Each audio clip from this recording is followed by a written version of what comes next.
Good morning, Atlanta Braves fans. Good morning, Atlanta Braves fans across all continents, across all bodies of water, across all geographical locations, and across all social platforms.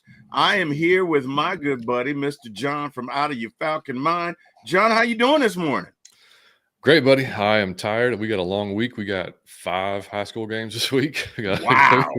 We had our first one on Monday. We got one tonight. We got a doubleheader tomorrow. We got one on Friday. So it's a long week, buddy. I'm loving it. It's great. We won the first game. It was an extra Okay. innings. It Okay. went. If y'all don't know, so high school games are 7 innings, and Liam didn't play. By the way, like Liam pitches, so he only pitches for anybody that doesn't know. So like he's pitching tonight in game 2. But we were down 8-4, top of the 7th, and we came back, tied it up, put it in extra innings, and ended up going 3 extra innings. Freaking finished it the 10th inning, 10-9 final score. So hell of a game. We were there for like 4 hours. We didn't get home until 10:30. Tomorrow's gonna be even worse because the first game's at 5, second game's at 7:30. Hopefully 7:30 if the first game doesn't go over. So it's going to be, he's going to be a tired kid this week, that's for sure. But it was fun, man. It was fun. We're having a great time. Sleep is definitely not something I'm getting a lot of this week, but hey, it's all good, man. I'm happy to be here, buddy. It's all good, man. And I bet when you did sleep, I bet you slept well, though. I mean, I bet you as soon as you hit that pillow, it was like, I'm out. I'm telling you.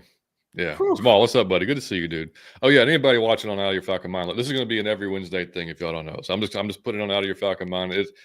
I know it's Out of Your Falcon Mind, but it's going to be a Brave show. Damn it, it's my channel. We can do what we want to do with it. That's right. So, but that's it. So yeah, we'll be here every Wednesday, and again, like Mike and I, we hope to come back in the fall. That's just going to depend on a lot of things, but that's the hope. But anyway, back to you, buddy. All good, man. All good. So, hey, man, our Braves started this week. I believe they are 2-2. They won both games yesterday, so I was happy to see that. Mm-hmm. And of course, with the first game, you get the overreactions. Oh my God. Oh, Sales lost an hour off his fastball. The season's over. Oh no, the sky is falling. Oh no, we're gonna suck donkey hooters this year. So bad. Give me your thoughts on the panic.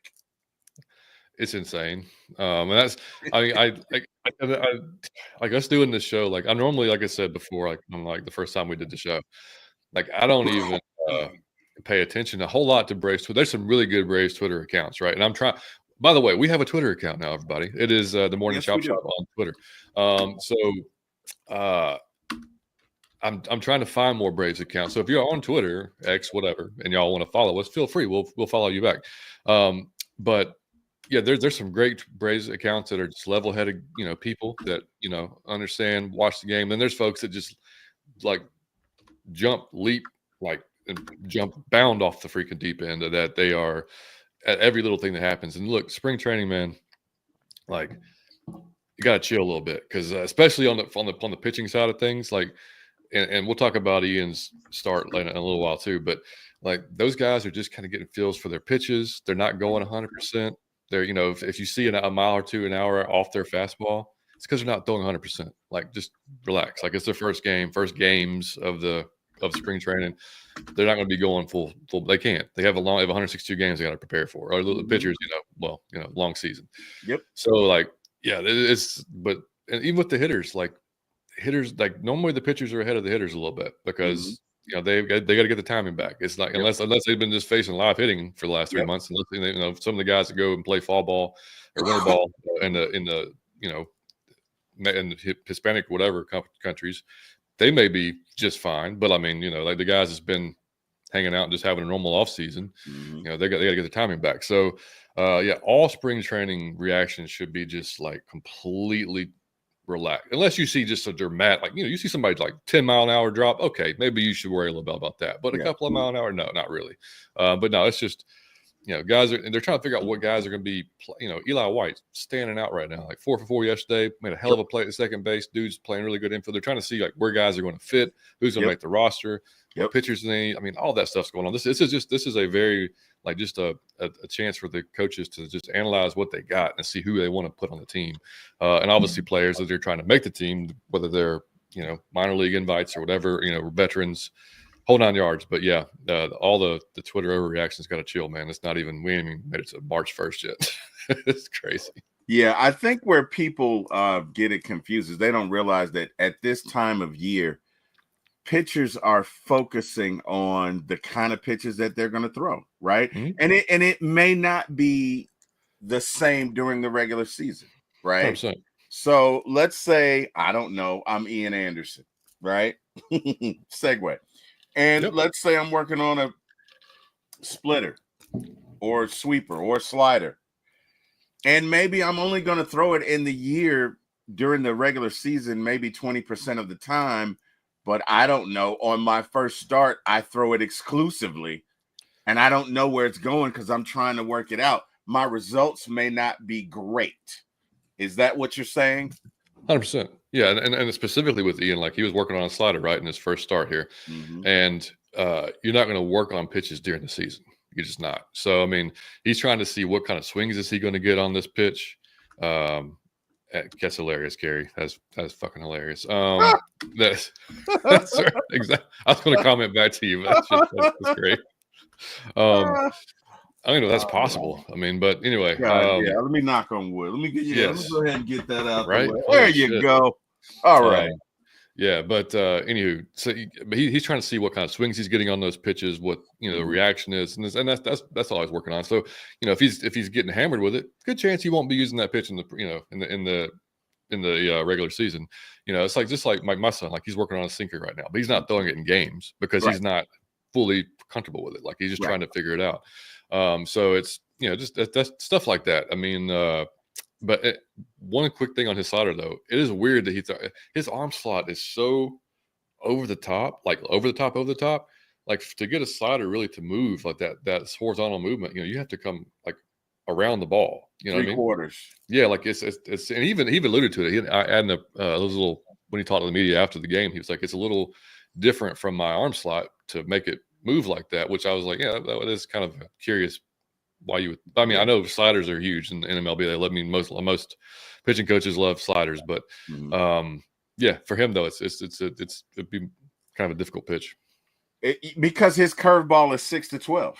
Yeah, you know what I mean. His curveball is the polar opposite of that. So, and really, it sounds like a small thing, but it's not. If for your entire career, you've thrown like this, right, straight up and down. Mm-hmm. And then in the middle, all of a sudden you go to, a 3/4. That's not easy because guess what? No. That's for one pitch. For the rest of your pitches, you got to go back up here, which is why guys like John Smoltz for the Braves are truly John Smoltz is probably one of the greatest pitchers ever for what he did, which is start as a starter, right? 7-8 years later, go to being exclusively a closer, which is a different focus, right? Because a starter, you're trying to go 6, 7, 8 innings, right? So you're not going max percent. You're throwing maybe 90% of what you got. You got to locate in and out. If you're a starter, you need 3 or 4 pitches, right? Yep. So if you're a starter, you need a fastball, some sort of pitch with a wrinkle in it, be it a curve. I think John had a curveball, maybe a slider. And maybe some sort of change up to keep him off of it, because that second, third, fourth time around the rotation, you got to be able to keep them off that fastball and throw them something they're not expected. Whereas if you're a closer, hey, man, you got 3 outs. You're coming out there throwing gas. It's like, hey, good morning, good afternoon, good night. And to be able to do that, to go from starter to reliever and then back to starter, I don't know that most guys could have done that. Give me your thoughts on that, John. No, that's impressive as hell, man. Like that's why he's one of my favorites. I mean, to be able to that's a completely different mindset. And you ask any pitcher, and they'll tell you like the last 3 outs of a game is just different. Like it's just different. It's hard to get, especially in a tight game, 1-run game, 2-run game.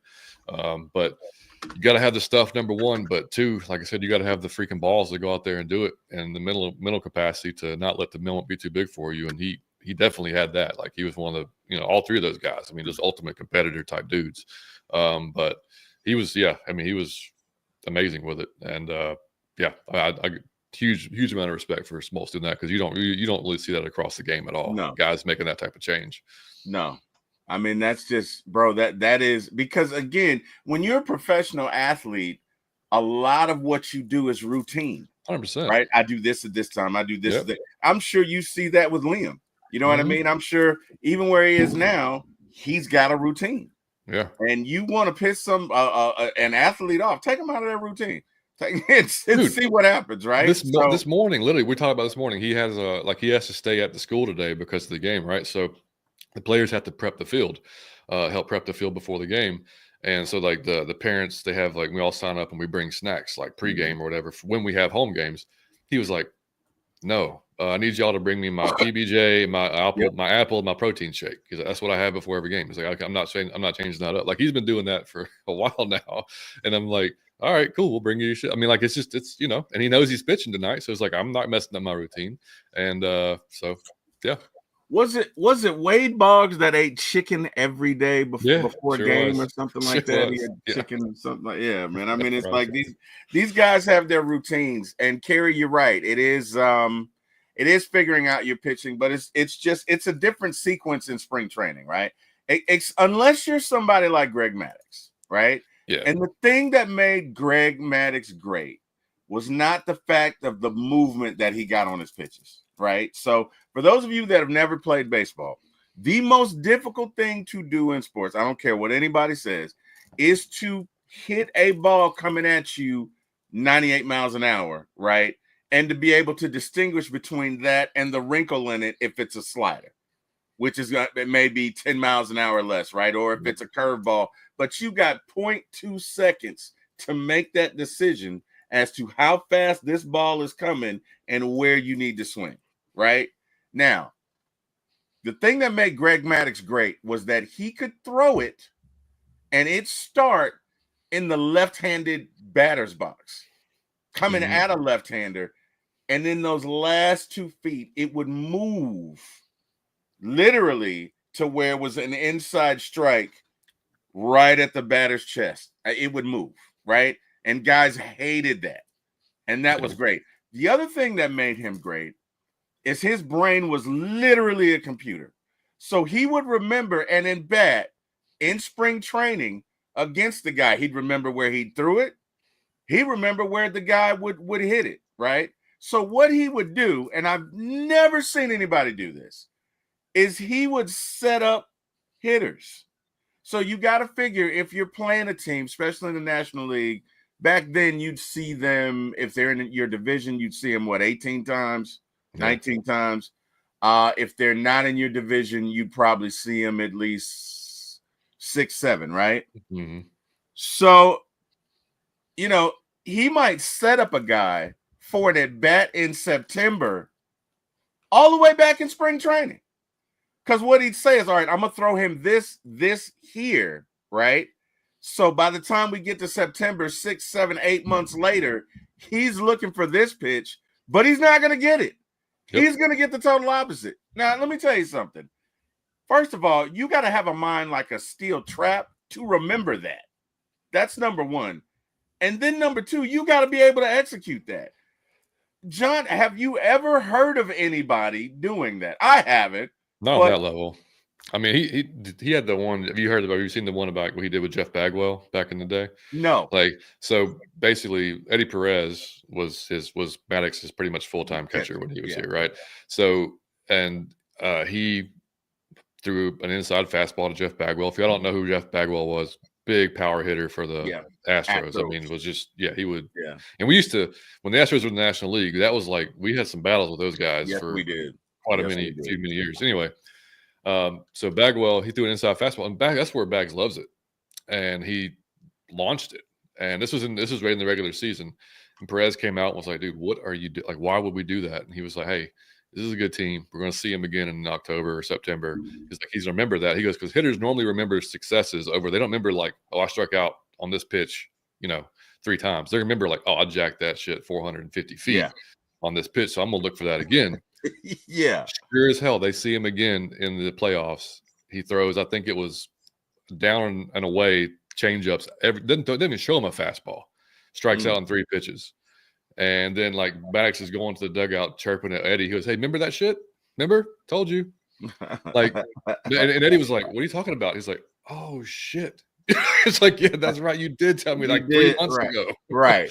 So yeah, right. no, I've never seen it on that level. But I mean, that's why I love that my kid like watches and wants to like emulate him so much, because I'm like, dude, perfect. Like, yeah, you just watch him, listen to what he says, and do your best. Because nobody's gonna be Maddox, but man, if you can learn from him, then shit, take everything you can. I just think in today's game of velocity, right?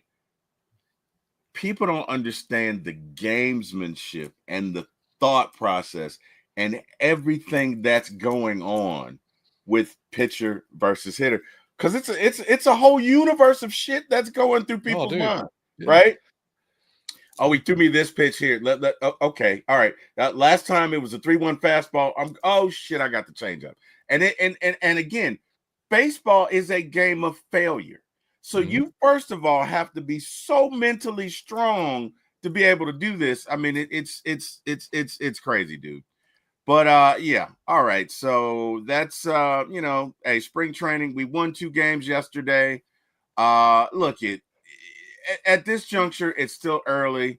You want to get out of spring training healthy. You want to go about 500 if you can, as far as the record is concerned, and be heading into the regular season. Are there any concerns that you have thus far in spring training? Nothing that's like bugging me today. Like I said, I mean, if you wanted to nitpick Ian, I guess we could, just because he's had issues with walks in the past. That's controls has been his issue before, right? And he had 3 walks in his start. And I will say the last walk, if y'all saw it, complete bullshit. If you just look at the chart where the strikes and balls that were called, 3 balls were literally like fully inside the strike zone, like 100%. So like he got just screwed on that one. But changeup was missing low, which is normally a pretty easy adjustment for a pitcher to make. And he could just get that up a little bit. But fastball velocity was not bad, 92, 93, which he normally adds 1 or 2 mile an hour by the time the season starts. So he'd be right around 95, which is basically where he was when he was healthy back in 21. Yep. So and he said, he admitted, he was like, I was nervous. That's the first time I faced major league hitters in over 3 years. 2 years, basically. Yeah, right. So he was like, I was a little, and I was one of the guys last year when they started AJ Smith-Shawver against the Padres. I was like, well, shit, why wouldn't you go to Ian right here? Because at least he's had that experience. Right. But damn, if he was that nervous about a spring training game, I'm glad they went with Shawver, since he'd been the most recent. Agreed. But anywho, I mean, like, I'm not going to overanalyze it. I mean, and he realizes that he knows the results is going to get him on the team. So like, he's got to go out there and like, it's great that you're trying out new pitches and you're trying to see what the swing moves are and what the stuff like that. But he knows he's going to have to produce, otherwise he won't have that spot. And then the pressure's going to be on AA to go out there and fill that spot with a starter if he doesn't. Grant Holmes didn't look great either. But again, like, I'm not anybody's first. Sale didn't strike out anybody, I don't think. And I'm not worried at all about Chris Sale. And like, so he. That's nothing that's too worrisome to me at all. Everybody's healthy right now, knock on wood, which is my biggest concern every time in spring. It's like the Mets already have 2 guys that are hurt. That's crazy. Manaya and Frankie Montez are already hurt. That's so crazy. I mean, like, we just got to keep our guys healthy, yeah. I mean, Ozuna hit a home run. That was good to see. Sandy Leon has hit 2 home runs, which is hilarious. I saw that, right? On a minor league, dude's out here getting it, man. That's crazy. Although I don't think anybody's going to displace Trump. I think it's going to be Murphy and Trump. Yeah, me too. Me too. So but hey, good for him, man. I mean, keep doing what you need to do. Who has the most to prove to you, John, in spring training right now, in your mind's eye? Like, who really has to come out and kill it to make the team? Yeah. I mean, Ian has to be up there. I hate to just like harp on the dude, but I mean, like, he's fighting. He's either going to be the 4th or 5th starter, or he's probably released, right? I mean, like he's out of options. So I mean, Yeah, like he's definitely out, or traded. I mean, he's traded. definitely I out mean, of at that options. point. So it's like it's like my dad always says, "Shit or get off the pot time, man." But I don't know. Like, yeah, definitely him. I need to. I'm not a huge Bryce Elder guy. We've talked about it before. Like, Oh God, no. but so I mean, Oh God, no. yeah, no, done with that one. Do you see that? You see they already sent Hurston Waldrop and Dylan Dodd down to AAA. They sent them down yesterday, which was really early actually to send them. That is early. I don't understand. Like Dylan Dodd, you can keep him. I Like he never 100%. should have been up here. He never No. should have been up here. But for them to do that, they must feel like Hurston, you've got your work cut out for you.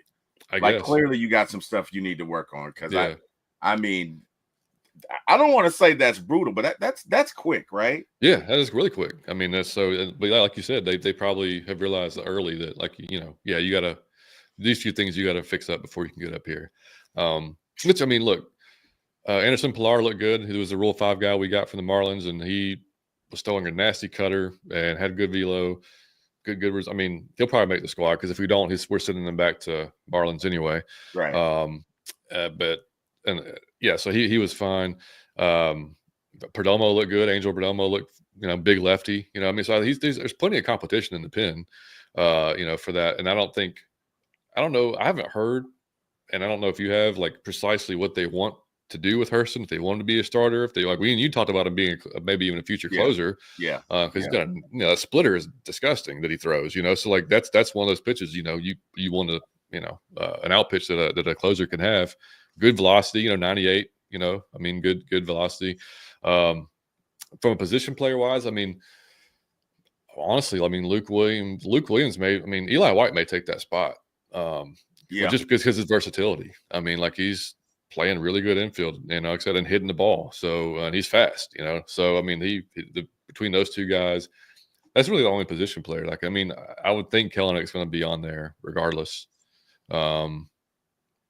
Yeah, that's about where I'm at. What about you? Yeah, I'm definitely, let me go ahead and share the screen here, and we can get into it. So I'm gonna say I gotta hit the share button. There you go. That would help it. Okay. I'm gonna say Nick Allen made a couple plays. He did the other day. I'm going to say Nick Allen because if he can do that, right? I don't think Nacho's going to make it because I think they want Nacho to play every day, right? Yeah. So I don't, unless Nacho just comes out and just crushes it and dethrones Arcia, I don't think Nacho's going to make it because they want him to play every day, whereas Nick is kind of an established bench player. Mm-hmm. I don't see much from Christian Cairo. I don't see him making the team. And I could be wrong. I've been wrong before, but I just don't. So it for me, Nick Allen, has a lot to prove because if he can, he's definitely staying up here. I don't think Nacho's going to be here. And then, even though they have Eli White playing the outfield, he's focusing on the infield. Mm-hmm. So really to me, it's kind of Nick Allen's and Eli White's to lose. I don't think Luke Williams has a chance.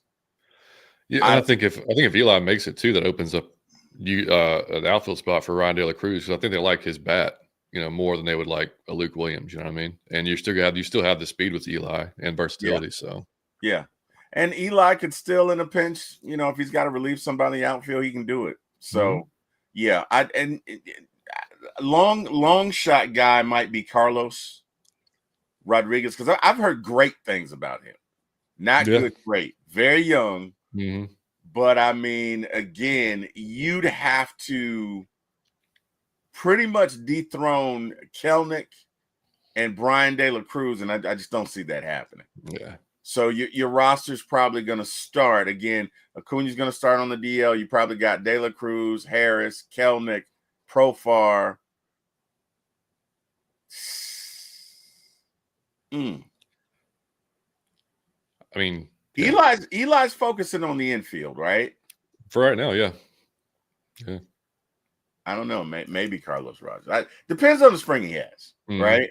Depends on the spring he has. As far as your pitchers are concerned, I heard Perdomo did great. Yeah, he looked good. Yeah, he looked good. Pilar they want to keep because again will be $50,000 poor, and we'll have to give him back if he doesn't work out. So Pilar, Perdomo, and Buck Farmer, probably those last three positions in the bullpen, right? Yeah, I would think so. Unless Jake Diekman just, I mean, he had a good start. I think he had 2 strikeouts, maybe 1 walk. Unless he just not start, he had a good outing. But I Yeah. mean, I think unless he just keeps blowing doors, then yeah, I think it's Buck Farmer probably his job to lose just based off last season alone. Yeah, I think it's Buck Farmer. I think Buck Farmer because Diekman's numbers don't profile well, No. right? Like he is going in the wrong direction in the walks department. He has progressively gotten worse each year, Mm-hmm. right? So his metrics really don't profile well the longer he stays around. Like I can see him up here in the pinch. Yeah. God forbid if somebody got hurt, but I just don't. I mean, again, he's a lefty, right? And lefties can pitch until they're 90. I mean, really, they can lefty. If you're a left-handed pitcher, whether reliever or starter, you got a job in the major league. So I'm not taking anything away from him, but it's just that his walks just don't profile well, and they have gotten progressively worse each year. Even in his good years, it's like year after year after year they go up and up and up a little bit. Mm-hmm. So I don't know, but I think they would like Daysbel Hernandez to be like the Joe Jimenez of this season. You know, like yeah, because somebody's got to fill that spot. You know, and he's got insane velocity. He's got to be able to control. That's really been his issue too. But yeah, I think you're right there with those last 3 spots. yeah, Daysbel's. I think he averages what 97, 98 average. Yeah, So yeah. he can run it up there 3 digits. It's like you say, it's just you got to know where it's going, brother. Yeah. You know, you gotta know where it's going. Dude, we had a guy that faced us the other night against the other team.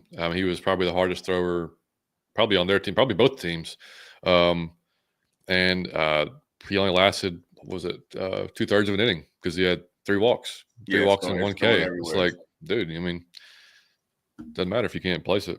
Who was that pitcher that got hit in the head the other day? Bobby Bobby Miller? Yeah. From the Padres or Dodgers? Yeah. Yeah, it was like 104. That was scary shit. Yeah. Yeah. Bro, you got to know what you're doing, man. You got to know what you're doing. You have to, and that's always been it's not like I don't freak out about it, but it's always in the back of your mind, especially when your kid pitches, right? I mean, but like, luckily the guys that's worked with Liam has always just taught him, like, when you land, you got to land in a defensive position. Yeah. You have to be ready to, and if you throw an outside pitch, there's a good chance it's going to be coming up the middle or going the opposite field. It's hard to pull an outside pitch. So, if you're throwing outside, then be ready, but at 105, there's nothing you can do about it. Like you're lucky to just fucking react. 105 coming right back at you. That's crazy. I mean, that's, yeah. That is insane, man. That is 100% insane. Good morning, Debo. What up, Debo? Good morning, my brother from another, Chris A1. How you doing, man?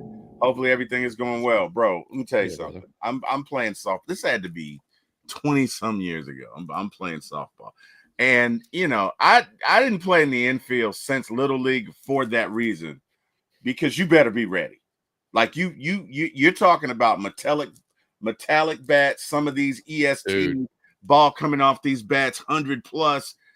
You better be ready. So I'm playing in the outfield. Our third baseman had a glove, and there was a stitch that was just a little bit loose on it, John. Just a little loose, right? Mm-hmm.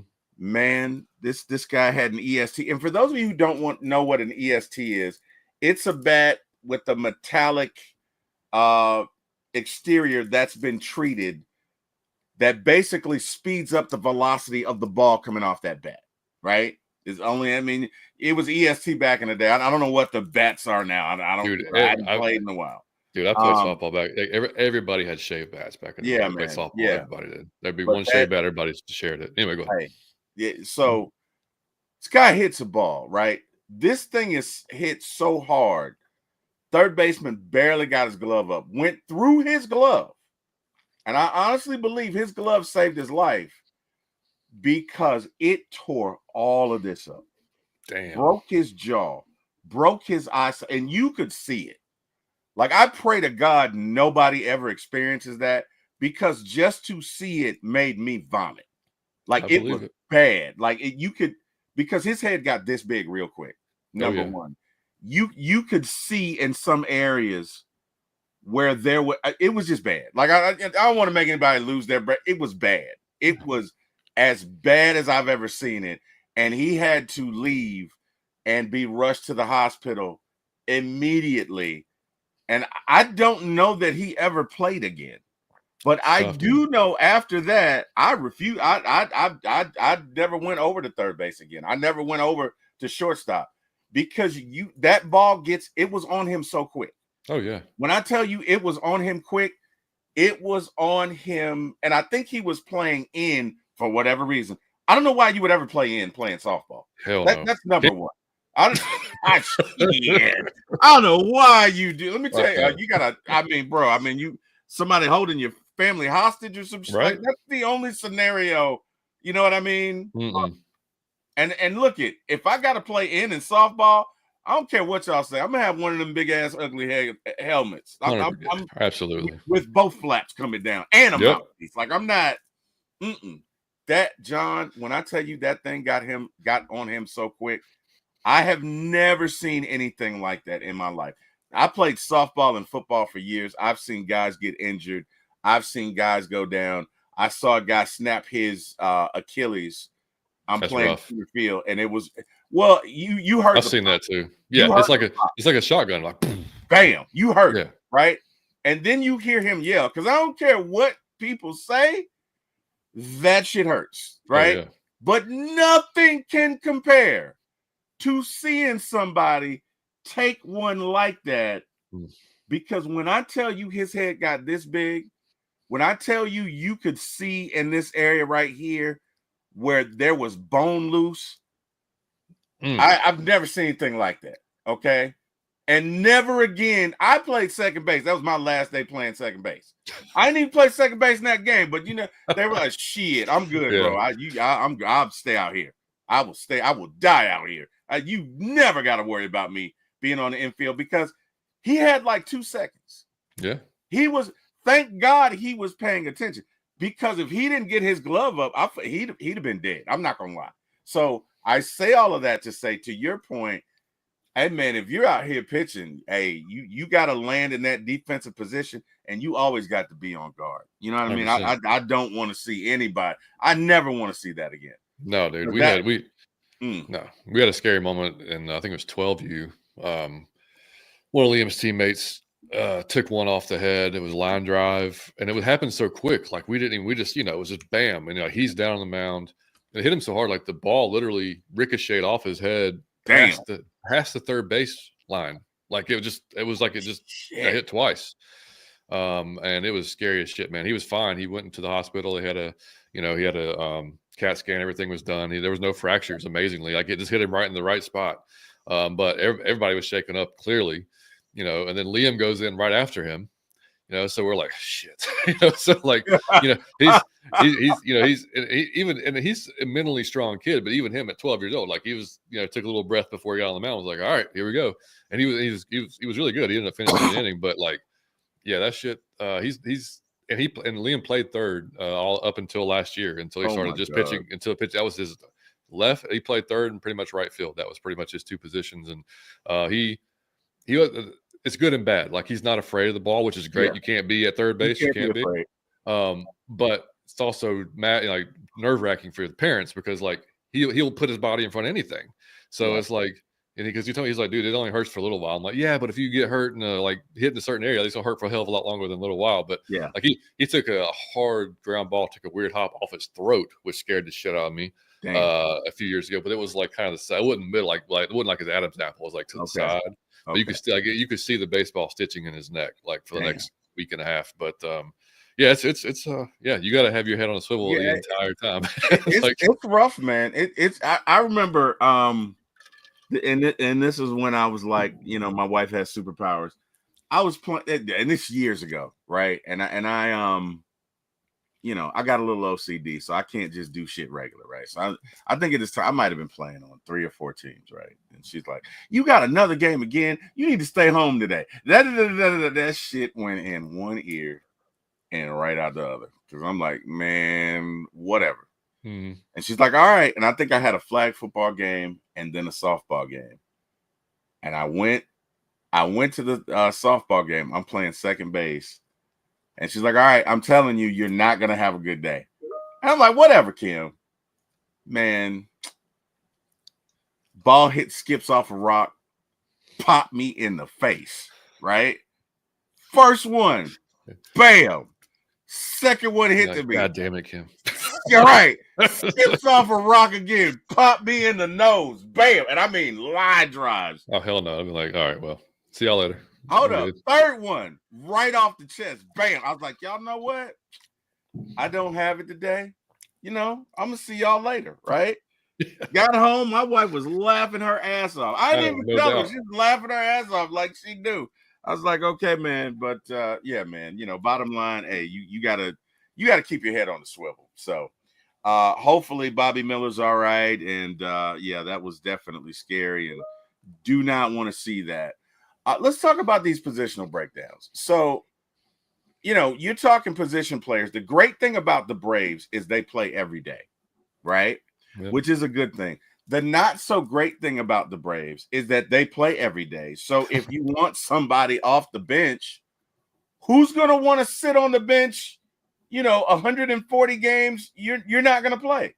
So it's kind of hard to convince position players who are decent to come to the Braves, because they're probably not, if everybody's healthy, you're not going to Ronald Acuna, Michael Harris, Jerkson Profile, they're going to play every day. Ozzie, Matt Olson. Yeah, first base has been a non-factor from Freddie right into Matt Olson. If you were a first baseman in the Braves farm system, you're not going to be playing for the Braves. No, you're not. You're not. You since 2016, 15, whatever. Yeah. Enjoy Gwinnett. Enjoy Gwinnett. Yeah, 12. Yeah. Yeah, exactly. So I think Freddie's been here since 2011. It was 2011, yeah. Yeah, I think Jason came up 2010. Yeah, and Freddie came up 2011. Yeah. But yeah, so it's kind of hard to convince a decent bat, right? Because when Kevin Pillar was here, that was his frustration. He wanted to play, and the Braves were like, "Yeah, no." So I say all of that to say, look, if we stay healthy, we're good.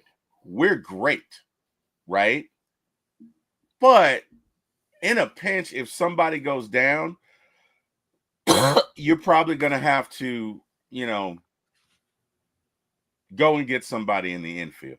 In the outfield, I think we would be okay, right? So you got you got Michael Harris, Jared Kelenic, Profar, De La Cruz. Your immediate replacement would probably be Eli White, because he can play center. Mm-hmm. He can play any outfield position. He's fast as hell. Carlos Rogers might be called up. In the outfield, I'm not worried, and that's not even counting Ronald Acuna. The outfield, you'd be okay. And you could even stick Ozuna in left if you had to. If everything went to shit, like he can still stand there. Oh God! I mean, I'd rather stick. He ain't tracking down shit, but he can stand there. Oh my God! That's gonna be an automatic 4-run inning. Like, they just hit the ball to left, dude. And they know too. Like the guys, the last season he played left, like they were run on his ass. If they were getting the stop sign at third, they were going. They're like, no, Ozuna can't throw me out. I'm going. Yeah, I think his shoulder was. Yeah, it was. Yeah, his shoulder's fucked. Yeah, and one thing about that shoulder, man, once it goes, it's not coming back. That's why the Braves traded Kyle Wright. Yeah. That is why, because he had a shoulder injury, and they were like, nah, you got this. So yeah, Ozuna definitely at this point in his career has a first baseman's arm. Yeah, the day you see Ozuna in left field, pray, because it's not going to be a good day. I'm telling you right now, it's going to be some tribulation and some trials. But I mean, outfield depth is okay. What worries me, right, is the infield, because if Austin and/or Matt and/or Ozzie go down, you're not going to be able to replace that power. No, that drop off's big. You're not. You're just not, right. You're just not. So, again, everybody stays healthy. You got a top 5 team in baseball, not just in the National League, in baseball. Everybody stays healthy. You are okay, right? But that infield concerns me. Catching, I think you're pretty good. Look, you got the kid that's going to be in Gwinnett, Drake Baldwin. And from my understanding, Drake Baldwin was born to hit, right? Like he probably fell out with the bat in his hand because this dude can rake. Yep. Okay. He gets it done. So I'm not worried about catcher. My concern, however, my greatest concern is that pitching staff. And not necessarily for the reasons that one would think, because it's not just victories, it's innings. We lost, what, 200 plus innings? We lost 340. Oh, shit. That's worse than I thought. We lost 340 because you lost Freed and you lost Charlie. Mm-hmm. And the thing about Charlie, even though Charlie may have an ERA in the high 3s, low 4s, he's going to post. Mm-hmm. He's going to post, right? So now you're replacing innings, right? And he's going to hit somebody in the back foot with that slider every time. But anyway, no doubt about it. No doubt. It just get ready. It's coming. Get ready. It is what it is. What you thought it wasn't, it's going to happen. Get ready. Yep. Hope you got on steel toes. So, all right. So you got Sale, you got Raylo, you got Schwelly. Okay. Schwelly looked great, by the way. When he did. He did. He looked really good. So now you got 340 innings that you got to make up on the back end. We're not even talking about winning yet, right? Mm-hmm. You got Strider coming back, which can help, but I would imagine he's got to be on some sort of pitch count ultimately, especially if you want him in the postseason. Yeah. Right? So you're really talking about a 6-man rotation that you're going to need. Chris Sale was able to do so well last year because we basically had a 6-man rotation, right? We gave him rest where needed, and that was with Charlie and with Freed. Yep. You get what I'm saying? So what's scary, right? You're gonna need Holmes.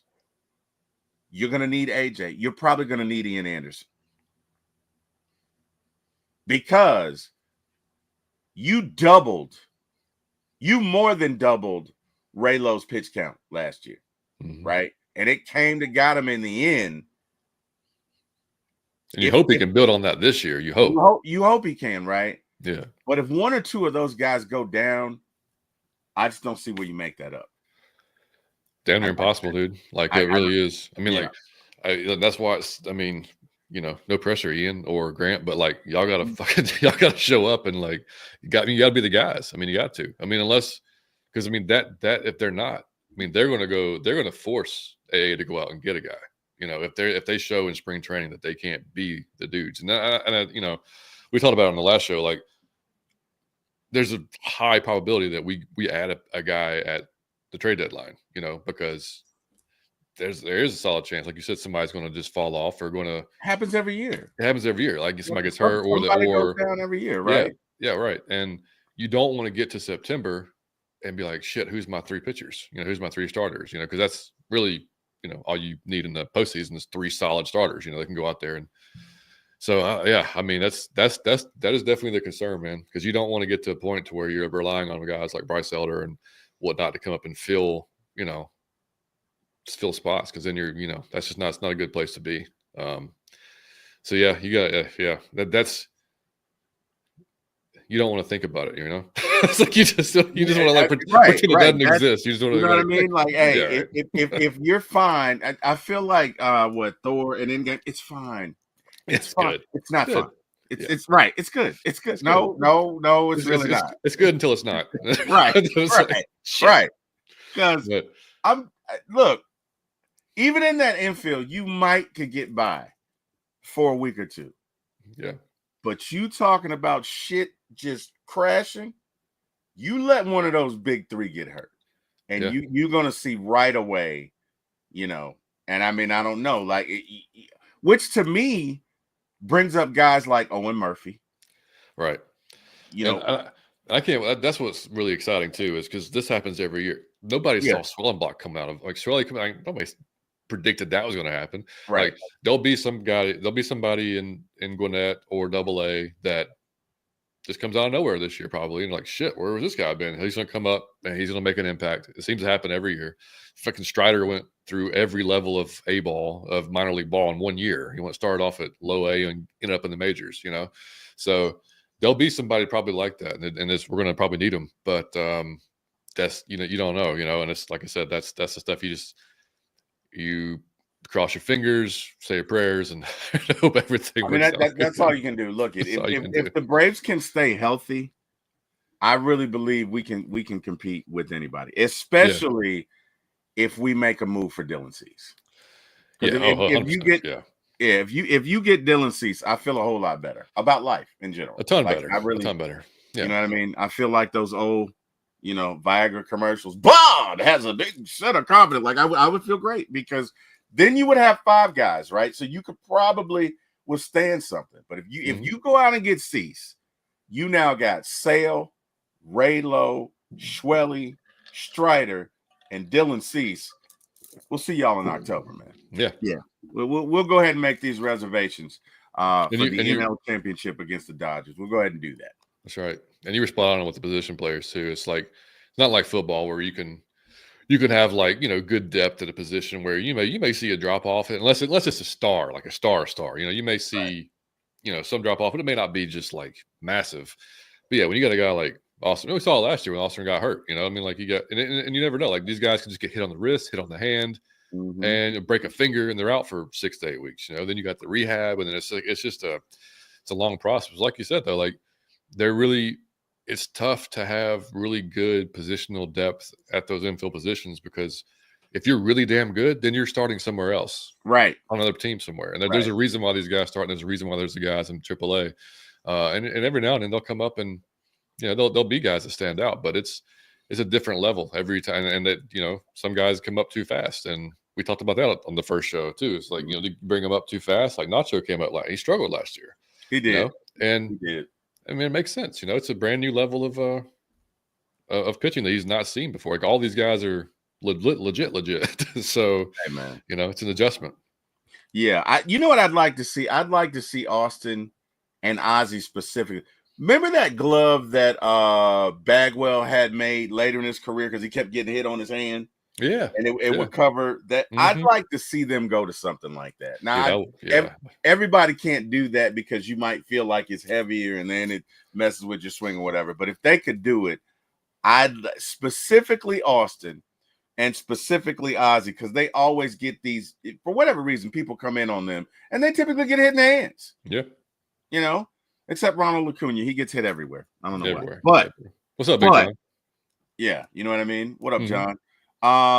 So I'd like to see that because again, not having Austin last year really hurt us. Yeah, really hurt us. Not having Ozzie last year really hurt us. And you know what else is weird? Ozzie typically gets hurt in even numbered years, right? Odd years, he's typically fine. So we're straight. So yeah, we should be good as far as Ozzie is concerned. But everybody, like, we just need to stay healthy, and I'm gonna knock on wood as I'm saying that. Absolutely. But we need to stay healthy, and if we can do that, I think we'll be okay. We really don't have depth. There's no need to lie. Like, we don't have depth right now. Where you go ahead. I'm sorry. Go ahead. No, you're good. I don't mean to interrupt. There was and fans like shouldn't freak out about as far as positional. Like pitchers, you can freak out a little bit. Yeah. But like no team has guys just stacked at Correct. first, or guys stacked at third or short or whatever. If any of if the Phillies, any of our competitors lose one of their cornerstones or something like that, That's it. Right. there's a huge drop off. There's nothing you can do about it unless that guy just comes out of nowhere. You know what I mean? Like, so, man, Jesus Christ, you gotta stop punching benches, shaking hands, control your shit, dude. Yeah. Did we release him? Did we? Release I don't him? even know. Let me look. I want to say we did. I want to say he was non-tendered because he was a guy that. Let's see. He was heavily counted on at one time. He's in the Twins system right now, minor league. Yeah, system. we released him. Released him. So obviously we didn't think he was going to get it back. So and it's man. He only had two in 2022. He only had two. He was 0-2 with a 13.5 ERA. Yeah, so that'll do it. That'll double-digit ERA. That'll pretty much. Yeah, we're done. Check. I think he was just a fastball slider guy, wasn't he? That's all he had. I think so. Yeah. That's tough as a starter. That's really tough. I mean, his slider was plus, but like if you're not landing it, then you're just throwing fastballs. And that's gonna get hit. So that's tough, man. That's tough. All right, so our next topic: when does the championship window come to a close, or does it? Now, this is interesting because my father used to say, my father and I talked a lot of sports. And he used to say that your window is probably going to close quicker than you think it should, right? It's probably farther away than you think, but it's going to close quicker than you think it should, if that makes sense, right? So, I think we're okay realistically for the next 3 years, right? Because we got some guys signed. I think Acuna is signed through 2028, I think. Sounds right. And Ozzy, let's look at Acuna's contract. Now, for the record, I don't think the Braves are going to re-sign Acuna. I just don't, because there's no way. It's going to be massive if he stays healthy these next few years. If he stays healthy, right? Now, if he doesn't, maybe. Yeah. But if he stays healthy, I mean, you're talking about potentially $1 billion. And I'm sorry, but if you offer me $200 million versus $1 billion, we don't even have to finish that damn sentence. No. We don't. I'm out, Alex. I'm out. Yeah. Top of the world, Mom. Right? So, let's see. He's got option years for 27 and 28. We probably take that. So 28, Ronnie's gone. Right? I think they try to restructure it before it's over with, or extend not restructure, but extend him, and see just to gauge his interest. You know what I mean? Like, see what he thinks. But like you said, health is the thing. Like, he's got us. Like, you can't, if he stays healthy for the next 3 years, doesn't miss time. That's massive. That's gonna be the biggest impact on his contract next contract. He's got to stay healthy. All right, so Ozzy, and we have Ozzy. All right, so we have 2 club options. So the last year we have Ozzy is 2027. Now, what is interesting is if you re-sign Ozzy, what's he going to be? Because his arm, I think Ozzy's arm got injured earlier because he came up a shortstop, but Ozzy has a very weak arm, one of the weakest in the league, right? His defensive metrics are not great, and that the older you get, they're probably not going to improve. So if you re-sign him, you're probably re-signing him as some sort of DH, right? This is interesting. This is interesting because he is a switch hitter, and if Ozzy's just hitting, I don't know. Maybe. I mean, look at Ozzy. Ozzy is pretty much a 30 homer guy, 100 RBI when healthy. You can, however he does it, whatever the rhyme or reason is, Ozzy is a 30 homer guy, 100 RBI, probably going to hit at about a 260 clip, You can book that, right? But I just don't know. At that age 31 season, I don't know. I'd probably say you probably have a better chance of keeping Ozzie, because if I'm Ronald, I look at 31. I'm not. That's probably the last contract I'm going to get. Yep. I don't know that I'm gonna. You know what I mean? And look I'm not saying you got to be greedy. $100 million is $100 million, especially where they're from. $100 million probably more like $300 million, right? Mm-hmm. But with that being said, John, we're talking about the difference between $100 million and $1 billion. Like, yeah, well, and you got teams like that don't care those last few years. Like, I mean, I know San Diego's talked about trying to get possibly trade Xander Bogaerts, and we've actually been mentioned as a potential trade partner. Which, I mean, I don't see that with the contract he has, because he literally will be getting paid. I think it was like $25 million or something like that on age 40. Yeah, no. Like, but I'm saying, like, there's teams that'll do that shit. They'll be like, well, fuck it, we'll just go ahead and the Mets, the Yankees, the Dodgers, the Padres, they don't care. Like, we'll get 5 good years out of Acuna or whoever, you know what I mean? And then we'll just trade him or we'll just eat it, because we got more money than we know what to do with. So, which sucks, But I mean, like, that's where we're at as far as the game goes and where the contracts are. Yeah, I can tell you right now, there's no way in hell the Braves. That's just that is so anti-Braves. Oh, definitely. I mean, that's that is the equivalent of me having a big ass afro. Like, you're not going to see that. You will never, for the record, you will never see that. Like, you will. That goes against everything the Braves stand for. Is paying a 40-year-old position player $25 million and giving you no value. Right. He's probably hitting 203 with 15 dingers and stays hurt half the time. Like, it's just no. You know what I mean? Yeah. I tell you what scares me. Who's that dude that went to the Angels that's just been terrible? He's been ass. Oh, Anthony Rendon. Yes. Oh my God. Oh my God. Like that ended up. Even he doesn't Mike like Trout. Baseball. Yeah. No, he doesn't.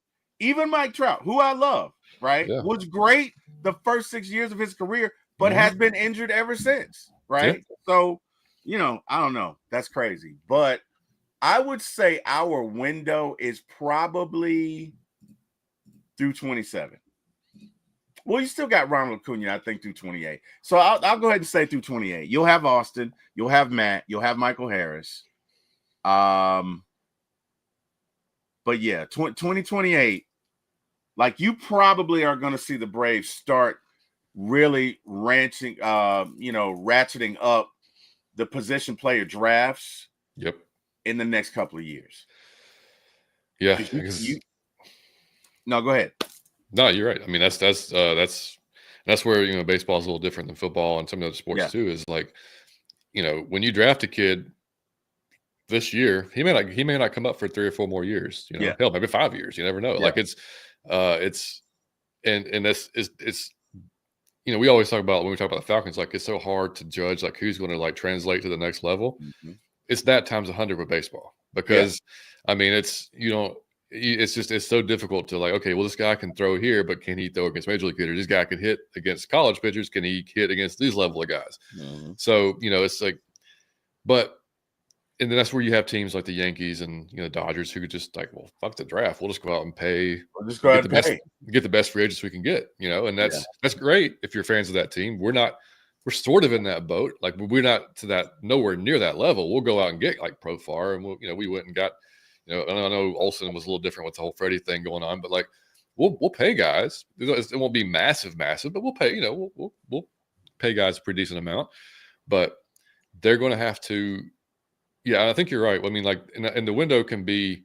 It all depends on how well you draft and develop those guys, and how much are you willing to spend in free agency? Because if you're willing to spend a little bit more in free agency, then that window can damn near, as the Dodgers are going to probably show, never really close, because you can just go out and keep getting guys, and on paper you could have a fucking talented ass team. You know what I mean?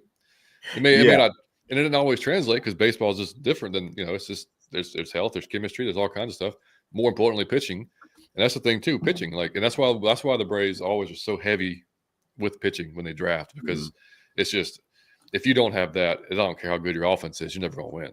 So I think probably that 27, 28 is where you want to maximize this year, next year, and 28 for sure, because you don't know what's going to happen after 28. You may lose Ozzie, you may lose Acuna, Ozzie, Olsen, Riley getting older, like all those. You have the the younger guys coming through, great, but we know what Michael is. We don't know what some of the other guys are.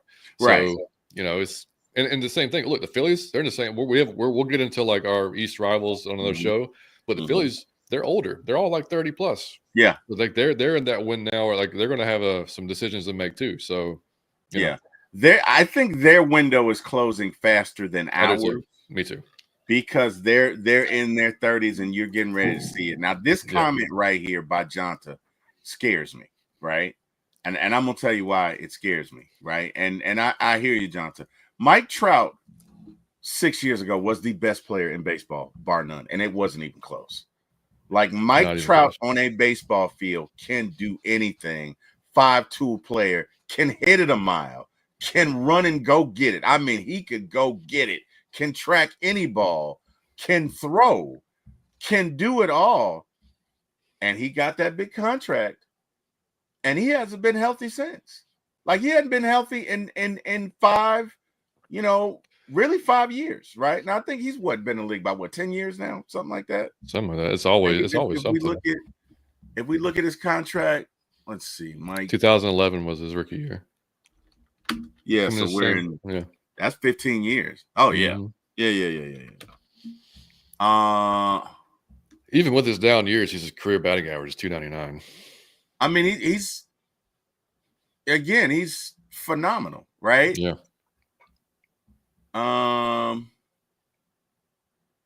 But yeah, he's just not. What's scary and dude, this is crazy. I don't mean to interrupt you. This is crazy. Since 2020, 50, he played 53 games in 2020, 36 and 20. Well, 53 with 2020 was that shortened season anyway, so that's pretty much the whole season. 21, 36 games, 22, 119 games, 23, 82 games, and last year 29 games. That's crazy. That. But that's why that's the risk when you sign a guy, right? Yeah. But if you go back to before 2019, Mike Trout for the better part of 6 or 7 years was the top of, and it wasn't even close, right? It wasn't even close. And so they probably felt good going into that deal, making it like this guy's going to be the best player. Injuries, what can you do? Right? If your body starts to break down, what can you do? And this is the so for those of you who call the Braves cheap and call them hesitant, this is a cautionary tale, right? That and the Rendon thing. Rendon more than anything. Oh my God!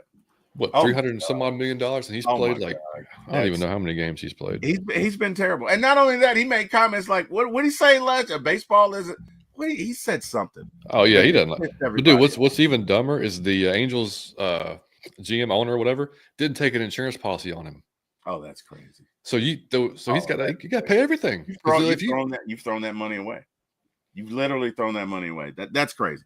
But for those of you who are like, oh, well, why don't the Braves sign this guy? Well, that's why, right? Mike Trout is why you won't see the Braves do a 13-year deal, because a lot can happen in 13 years.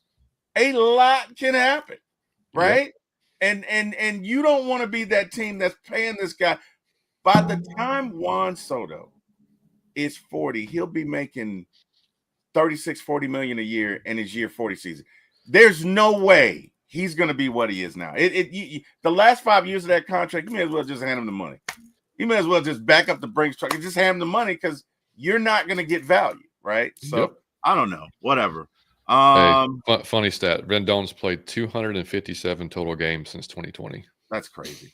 and it's 162 games in a year, so he's basically played a season and a half in 5 years, which is it's insane, man. Since he signed, so he only played 52 games in his first season since he signed there. He hit 286 his first year. Since then, 240, 229, 236, 218. Damn. Good Lord. Now Yeah, that's a and Kirk Cousins fall off right there. Like bro. That's. But you know what's sad is that, and that's why some teams are just better than others because they make better decisions. Like the thing about the Dodgers, there's a little bit of luck involved, no matter what you say. it is. Yeah, It is. But the thing about the Dodgers is they have a really good TV contract, right? I think their TV contract is like $300 million. Phillies do too.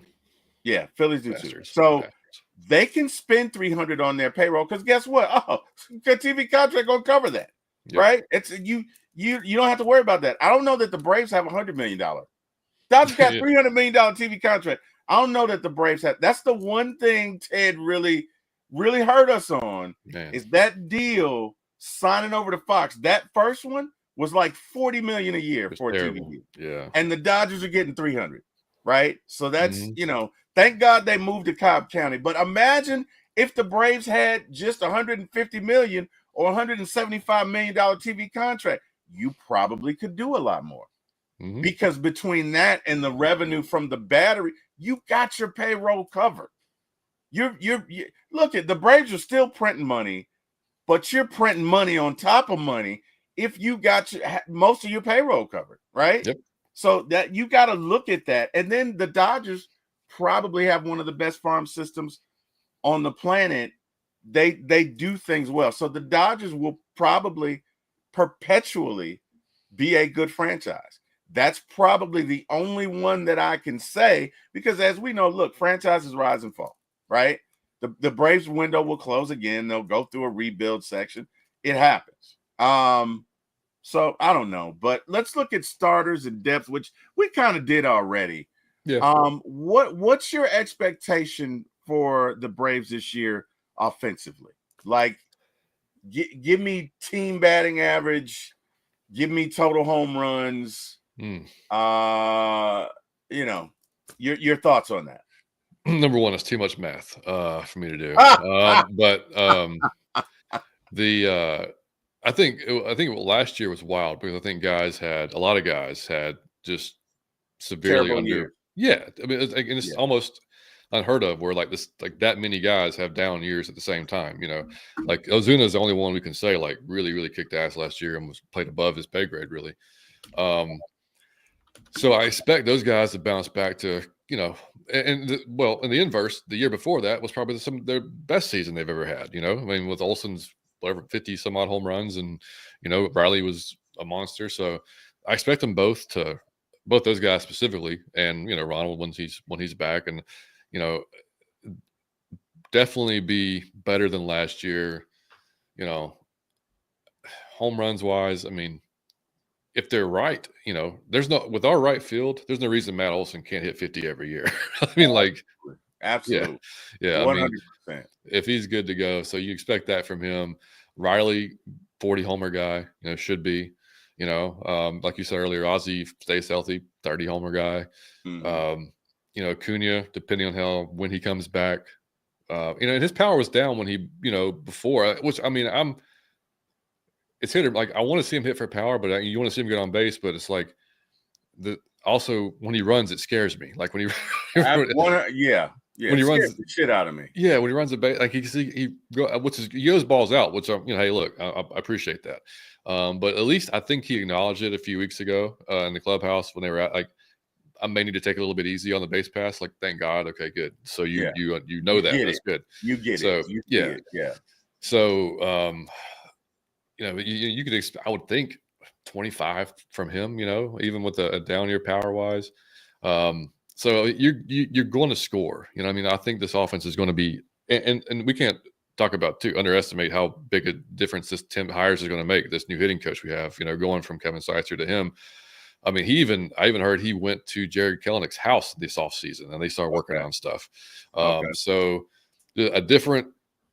And I think he even mentioned it, and I think he was talking really about Arcia, but he was talking about how it looked like guys were not really swinging in certain situations like they should have been, or swinging out of their shoes, or really going up to the plate with no approach, that type of thing. Right. And we talked about, when the team is down, you're missing guys. A lot of guys are trying to press and make it happen, and you can't do that in baseball. So, yeah, I expect a big bounce back offensively this year because, I mean, if we do the same thing as last year, then we're overpaying guys at that point. So, I mean, but yeah, you. I think that we will regress to the positive, right? Because number one, to your point, you did have some guys that had some, bad years last year. I don't. The numbers bear out that that's not going to happen again, right? You got some guys coming back that are going to be healthy. So I think offensively, now that doesn't mean we'll be 2023 because 2023. That's just a nom. I mean, bro, that the fates aligned. Yeah. Like everything happened, right? So I think we'll be the 2023 version. That's almost an historic offense. Exactly. Like it really was. Exactly. I mean, that's like Falcons 2016. Yeah. Is what 2023 was. Like in 2023, let me tell you how awesome these Braves were. There'd be games I'd be like 5-0, and we'd be down 5, and I'd be like, okay, now the we're good. Let's go. Let's go. I know it. You know what I mean? And true enough, they come back like you see 2-run homer. Okay, 2-run homer. You know what I mean? It's a 5th inning. Braves would come back from 5 and they win 11-5. Yeah. Right? And they did this over and over again. I don't think you'll necessarily see that, but what I think you'll see is you will see you'll see a bounce back. You'll see probably games. Braves will probably average maybe 5 runs a game. That's what I was thinking. Yeah. You average 5 a game, you give up 3, you win a lot of games. So yeah, I think our offense will be fine, especially once we get everybody back. Look at if you got Acuna, Harris, Profar, Olsen, Ozzie, Riley, Murphy, and Arcia.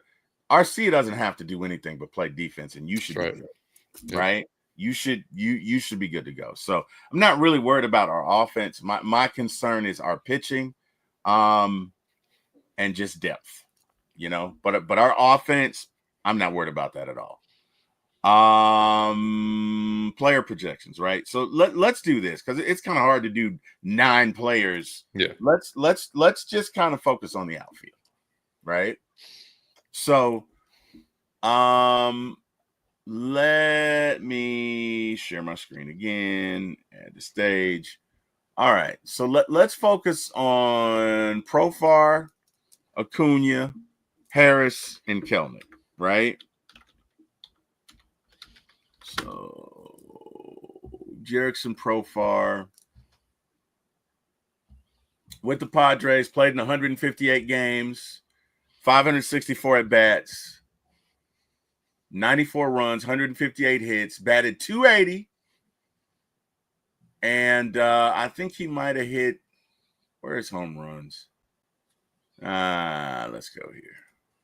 See how many home runs he hit. He had 24 home runs, right?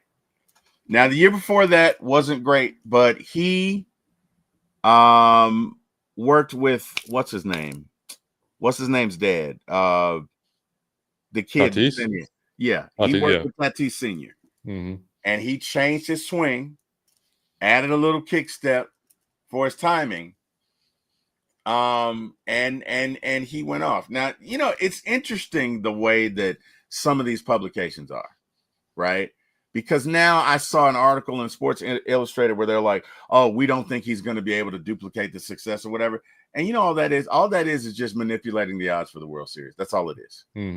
Right? Because 2 months ago, they were like, oh, it's a great signing. Now, oh, we don't think he can duplicate it. Look, Alex has done this before. He did this with Jose Bautista. He did this with Josh Donaldson. They recognize what changes are going to stick and what isn't. And I believe that the kid's going to get it done. You know what I mean? Because he's in a hitter's environment, right? Yep. You got killers around you. You're going to be fine. So for me, I'm going to say he hits about 285. I'm going to say probably about 25 home runs. And I'm going to say a WAR of about 3.0. All right, which is wins above replacement, but it's a combination of a lot of metrics. But basically, how many wins, what difference do you make in your total team's wins? 3.6 WAR is very good. Damn, it is. Yeah. Okay, so I'm okay with that. I think he's going to be fine. The guy that I think is going to take the biggest step forward for me is going to be Michael Harris. If Michael Harris can remain healthy the entire year, watch out, because I think he's ready to take that next step. So let's take a look at him. We're looking at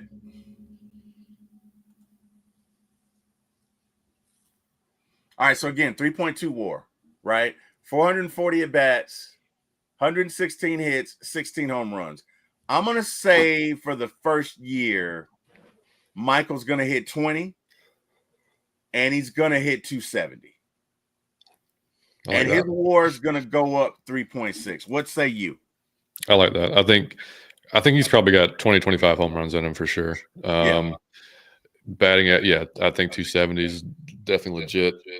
Stolen bases is what I'm interested in. I want to see that go up because that dude can run. Yeah, and I mean, and sometimes, like, I like being aggressive. I like making the other team make a mistake. You know what I mean? And I mean, you don't be aggressive with everybody. And the kind of thing with Profar too. I think Profar had 10 stolen bases, and he can run. He's pretty fast. Yeah. So I want to see Michael like at least double that stolen base total. 20 stolen bases, yeah, if not more than that. But yeah, I mean, he's gonna probably hit leadoff, right? So I mean, yeah, I think those are good projections that you had for sure. Yeah. All right. If he hits 25, we're oh yeah, if he has 25, like, I mean, yeah, we're cooking with gas, man. Let's look at Ronald Acuna, and then, you know what I mean. This is gonna be. Tempted about when he comes back. Yeah. I didn't mean contract. Stats, darn it. All right, so Ronald Acuna lost his freaking mind in 2023. Like he just lost his freaking mind, right? He was an 8.2 WAR player. Obviously the MVP. Insane. He 1,000 OPS. He hit 337, 1,000 OPS. He had like 41 home runs. Wait. I thought he had 50 in 22. Okay. Oh, no, that's right. He was 40-70. Yeah. He was 40-70. So he had 41 home runs, 73 stolen bases, average 337. I mean, just otherworldly numbers. Now, do I think he's going to be that in 2025? No. Because in 2022, when he came back in 2020 from 2021, he wasn't the same. He hit about 265. So I'm going to say Ronald this year is probably going to hit around 280. And he'll probably hit you, I'm going to say around 28 home runs. Right? Just because I don't think he's going to be fully himself until next year. Just where it's going to be. But even in that, if he hits 28 home runs and hits 280, Braves are going to be just fine. Yeah. Right? All right. So now we get to Jared Kelenic. And this, like, I have no idea. Yeah, we're just throwing darts at the board right now. I have no idea. Right? Because let me tell you something. Jared Kelenic could go off. Terry, you're smoking crack. What the hell is wrong with you? Why would you make a statement like that? Well, I'm going to tell you why I make that statement. Because I really believe him when he says he was injured last year, right? Because if you look at that little window, that 6-week window in June, Jared Kelenic lost his freaking mind. Like he hit 300. He was hitting everything. He was killing it. He was killing it. And then he went from that to like one. Now that was a Kirk Cousins drop. That was a Kirk Cousins next drop. But I think that was aided by his injuries. And if you look at the type of injuries that he had, you're talking about a wrist, and oblique, right? and an oblique, which are killers. It's a little tough when you try to swing with a hurt oblique. Yeah.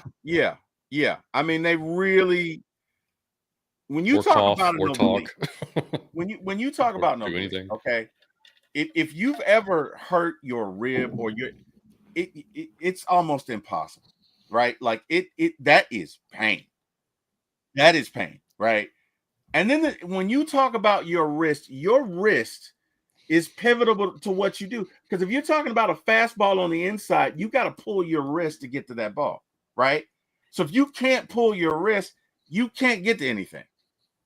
So I believe when you talk about an oblique and a wrist, forget everything else. Those two right there, they will take out a season. I can tell you that. One by itself would. Shit. Yes. But two, they can take out a season. Mm-hmm. So if Jared Kelenic can stay healthy, I mean, he might give you something to talk about. He might. Now again, I'm not saying that's the case, but I definitely feel like he might be closer than what we think he is. And what would really be interesting, right, is let's say all four of these guys come out firing. Let's say Profar, Acuna, Harris, they're all hitting 320. They're all hitting bombs. And Kelenic comes out hitting 300 and he's hitting bombs, right? The question I have for you, and it's probably not realistic at all, but hell, this is Terry. But this is Terry's fantasy world. Do you think there's ever a universe where if we get all four of these guys just raking, where they play Profar at shortstop? Yeah, I think you'd have to consider it. I mean, because you couldn't justify taking a bat out of the lineup when they're doing that. You know what I mean? I mean, that's got to be. And then if Profar can give you, he probably can't give you the exact defense you're getting from Marcia, but if he can come pretty close and provide you some more at the plate, then you're going to just weigh, okay, which one do I value more? And I mean, I look, if you're talking about four guys hitting over 300 or what, yeah, you have to consider it. That's where I think because I don't think Kelenic is that far off, right? He was clearly onto something last year. Yeah, you know what I mean. I mean, he was glad to get out of Seattle, make a change of scenery. You know, found something. Then he got hurt, didn't work. Now we got a new hitting coach. Which again, if he went to his house in the offseason, clearly they're trying to work on this and get on the same page. And hitting is just like pitching. It can be one little mechanical tweak that changes everything for you, or one thing, or some guy may say, because y'all don't, man, these guys hear so many voices. They hear they hear their teammates. Sometimes they hear other coaches. They hear hitting coaches. They hear their friends, their dad, whoever. The guy at Walmart. Oh, you need to change your stand. Like it says, ridiculous as that sounds. Trust me, they hear it. They're hearing everything, and I just know that from my own kid. Like he gets advice from his pitching coach. He gets advice from his head coach. Now he's getting advice from his high school coaches, and I'm like, that's what I tell him. I'm like, dude, like they're all coming from a good place. Like they're all trying to help, and it's the same thing in the pros or anything like that. But not everything they say is going to resonate with you, or it's going to make sense to you. So you pick what's good. You try everything out. Try everything they're saying, because there may be a light bulb that goes off and it's like, oh shit, this really works for me. Yeah. And that's happened to him several times with different coaches. Yeah. And it's like, that's fine. So I think with him, and this could be the case with Tim Hires, like maybe something does click and he's like, okay, now here we go. And I made this little adjustment, and I mean, hell, that's Freddie Freeman's done that in his career. He made an adjustment with his swing. They all the greats have. So, I mean, like it's a constant game of adjustment. So I don't think you're crazy for saying he could come out and have a good, I mean, he's got everything in the world to prove, right? I mean, he was a sixth round. Right. He was a number 6 pick in the draft. Nobody thinks he's going to do shit. So, like, why the hell not? Go out and do it. Yeah, I believe in the kid. Because I feel like this is the first location he's been at where he doesn't have to be a star. Mm-mm. He doesn't have to be the second or third best guy. All he's got to do is come out and hit, And he doesn't have to hit 400, hit 280, play good defense. You know what I mean? This is a good scenario for him. And I think he did figure some things. I think he just was hurt, Yep. and it was a situation where you had to play him because everybody else is hurt. Yep. If you want to know the truth, he played center field, but he was probably a hero. We probably don't make the playoffs without him. Oh, without a doubt. Yeah, 100%. It's interesting at how we can look at something, and contingent upon when we look at it, we can either call a guy a villain or a hero, right? Oh, we hit 230 or 240. But there was a time where Jarrett was our only outfielder. Everybody else was from the minor leagues, and Jarrett was carrying us to a certain extent, right? And then he got hurt because he probably was doing too much. You remember when Ozuna had that horrific month and a half to start the season? Me included, I was like, dude, just cut him. Like get some baseballs from him, or a fucking right. Anything right. I mean, a pancake breakfast, whatever, something. Right. But then and everybody's like, why the hell is Snit running him out there every single day? And then what happens? Turns it around and just starts raking. It's just hitting yet. I mean, I haven't stopped hitting yet. Baseball's a funny damn sport, dude. It really is. You know what? And I mean, to your point, Snit has great instincts because he kept saying, I'm just going to keep running him out there.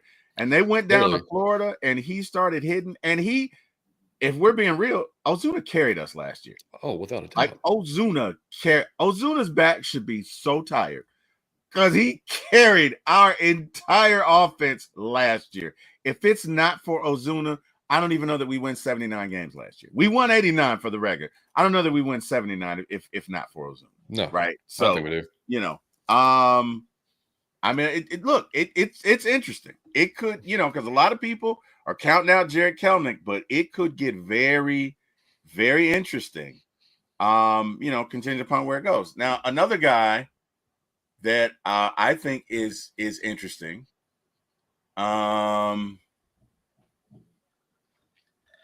Is Mr. Brian De La Cruz, right? Because I think he's got something to prove. I think if he wants to stay up here, he needs to rake. Mm-hmm. And it may come down to him and Kelenic. It may come down to it, Yeah. Let's see. He hit 200 last year. Okay. Well, with the Pirates, with the Marlins, he hit 245. Yeah. Let's see. Let's take a look at his numbers. Didn't do well when he went to the Pirates, but at a negative 1.15 WAR, which isn't good. Hit 21 home runs last year. That's the thing. He's got a little bit of pop. That's about it. Yeah. Braves love that. Mm-hmm. Braves love that, right? So you need a late inning guy that can go yard. I don't know. The Braves typically value defense coming off the bench. Yeah, they really do. So it's going to be, once Acuna comes back, it's going to be tough for him to stay unless he's just killing it. Mm-hmm. He's a career negative 3 WAR, right? So his defensive metrics probably don't profile that well. But he can hit. I mean, he can go yard, and the Braves love that. Let's see, where's home run? So 5, 13, 19, 21, and 21. And his runs are trending upward, to be honest. Mm-hmm. Yeah. Right? So I don't know. He's a wild card for me. What do you think? Give me your thoughts. Total wild card, yeah. Because I mean, you look at career average, stuff like that. It doesn't really hit for average. Like I said, the WAR kind of speaks for itself. So yeah, you're hoping in his case, you're hoping that a new voice makes a difference. Can maybe see some things, change some things. Defensively, you kind of are what you are at this point. Like, he's not going to get any faster. Now he can improve, I guess, in certain things, but you've been playing outfield for a long time. So I mean, that's kind of what is he, 28? So yeah.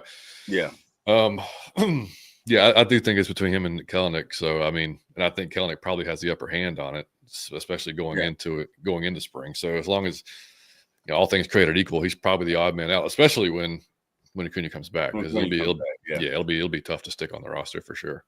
Yeah, I would agree. And I hate. I mean, I'm like the Eli White fan club, but if he keeps doing what he's doing, though, like Eli's going to make that squad, so that's going to be tough as well. I think Eli makes the squad anyway as an infielder. Yeah, he probably will. To be honest, you know what I mean.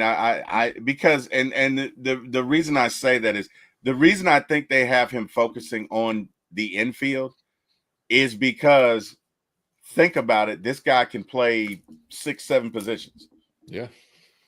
So if he can play short, second, third, I don't know if he plays. If he can play first, second, and third, I don't know if he plays short. But if he can do that, then that's at least one guy that pretty much can play any position. Yeah. So it gives you flexibility in other areas. You get what I'm saying? I don't know. For sure. Yeah. We'll see. It'll be interesting. Let's move on to favorite Braves uniform of all time. Favorite moments as a Braves fan.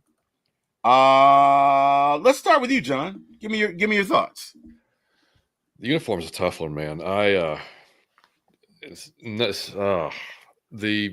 I think an underrated one was those pinstripes we had for a few years. I know that's a Yankee thing, but the white with the dark blue pinstripes, pretty nice. Pretty nice. I like those. But yeah, bring it up. Let's see it. Let's see here.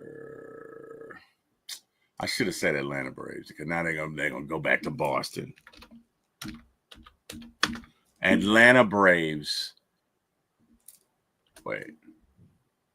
Come on, T-Will. I know we can do better than this. There we go. Still in morning time. Wait, is that it? That's not it. The one that Necro's wearing right there. That one. Yeah. All right. Oh, it looked pretty good. It's not my favorite, but I think it's kind of underrated. Bro, I'm trying to bring it up and it's being stupid. Okay. Either way, but yeah. Here. I don't. Oh man. All right. It's not gonna. Whatever. Well, and then the powder blue Dale Murphy style. Yeah. Jersey. Love that one. I think that one looks great. I mean, it's hard. Like the Hank Aaron feather though. That's hard not to almost like our City Connects. You know what I mean? Like they kind of. There we go. Yeah. That was kind of clean. Yeah, that's not bad. That's not bad at all. But yeah, I mean, it's the probably the powder blue or the feather probably does it for me. Let's take a look at the powder blue. I remember those powder blue. I actually have one. I have a Dale Murphy powder blue jersey. Actually. I think my favorite one, that one right there. Yeah. Yeah. My favorite player back then was Jerry Royster. I think. Was Jerry Royster still playing with us then? I don't even know. I want to say, but yeah, I'd like to see them bring that back. You know what I mean? At least maybe 10 times in a season. Like I love those powder blue. Oh, I love those. I do love those. For me, I'd say the red jerseys. I love the red jerseys. I do. I got a red chipper hanging up too. I'll wear that one day. Yeah, I love the red jerseys, and then the one I have on today. I love these. These are probably two of my favorite. Right, two of my favorite right here. It would be the red one, and I remember when we debuted these. Mm-hmm. You know what I mean? So yeah. I love these two, but I love those powder blues as well, man. All right, so give me your top 5 Atlanta Braves moments. All right, so one of them is definitely when we won, we won the first World Series in '95 for sure. Watching that with my dad, losing my mind, running around the house. Let's see. What's up, Mike? What's up, Mike? Tyler Matzik against the Dodgers. I mean, yeah, electric. Gotta be up there. Yeah. Oh my God. My God.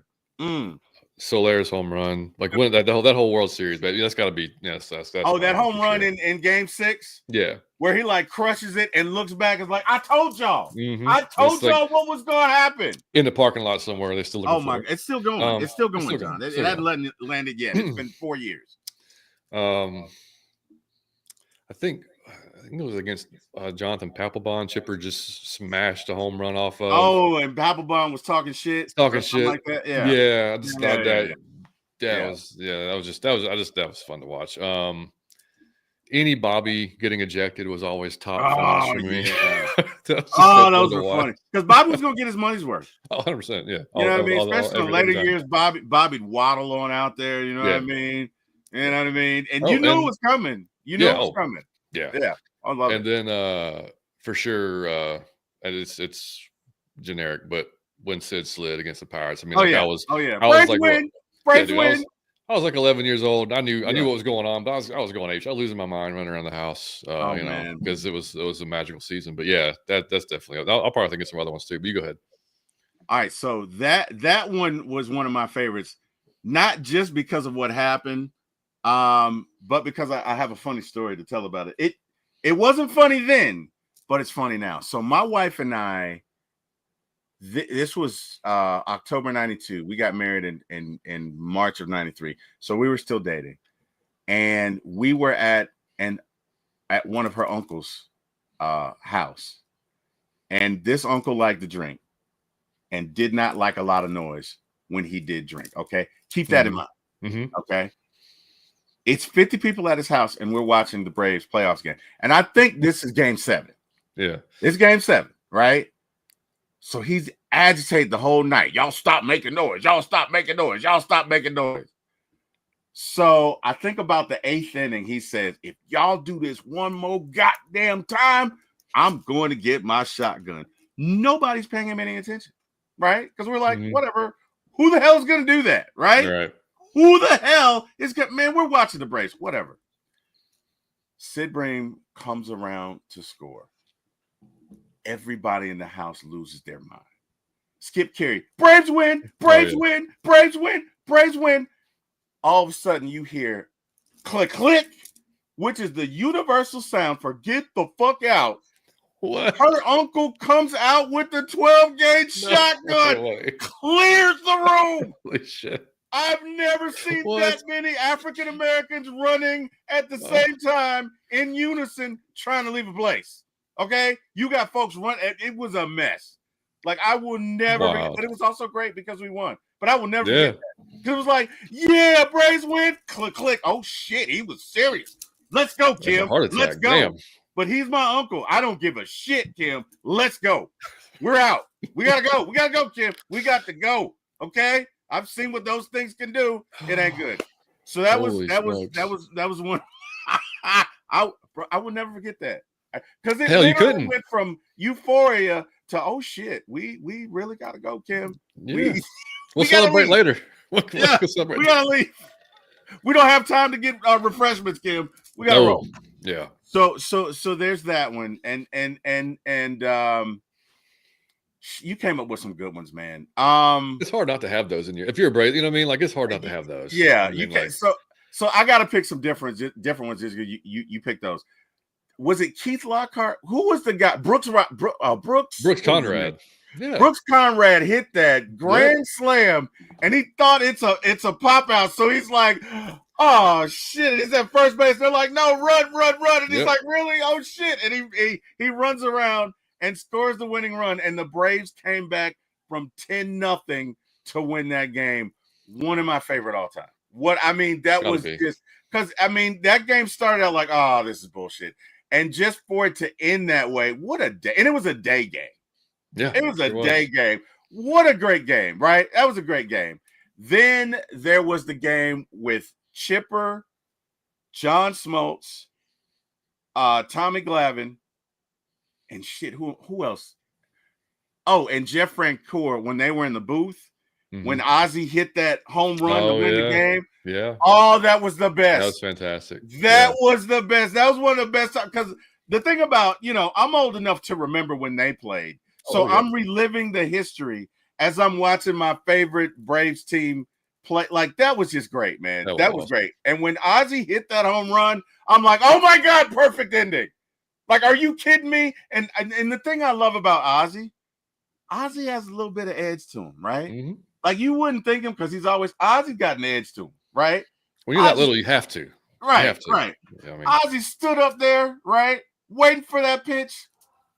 Bam! Stared at him and was like, "Let's go home." Oh, that was great. That was a great moment in Braves history.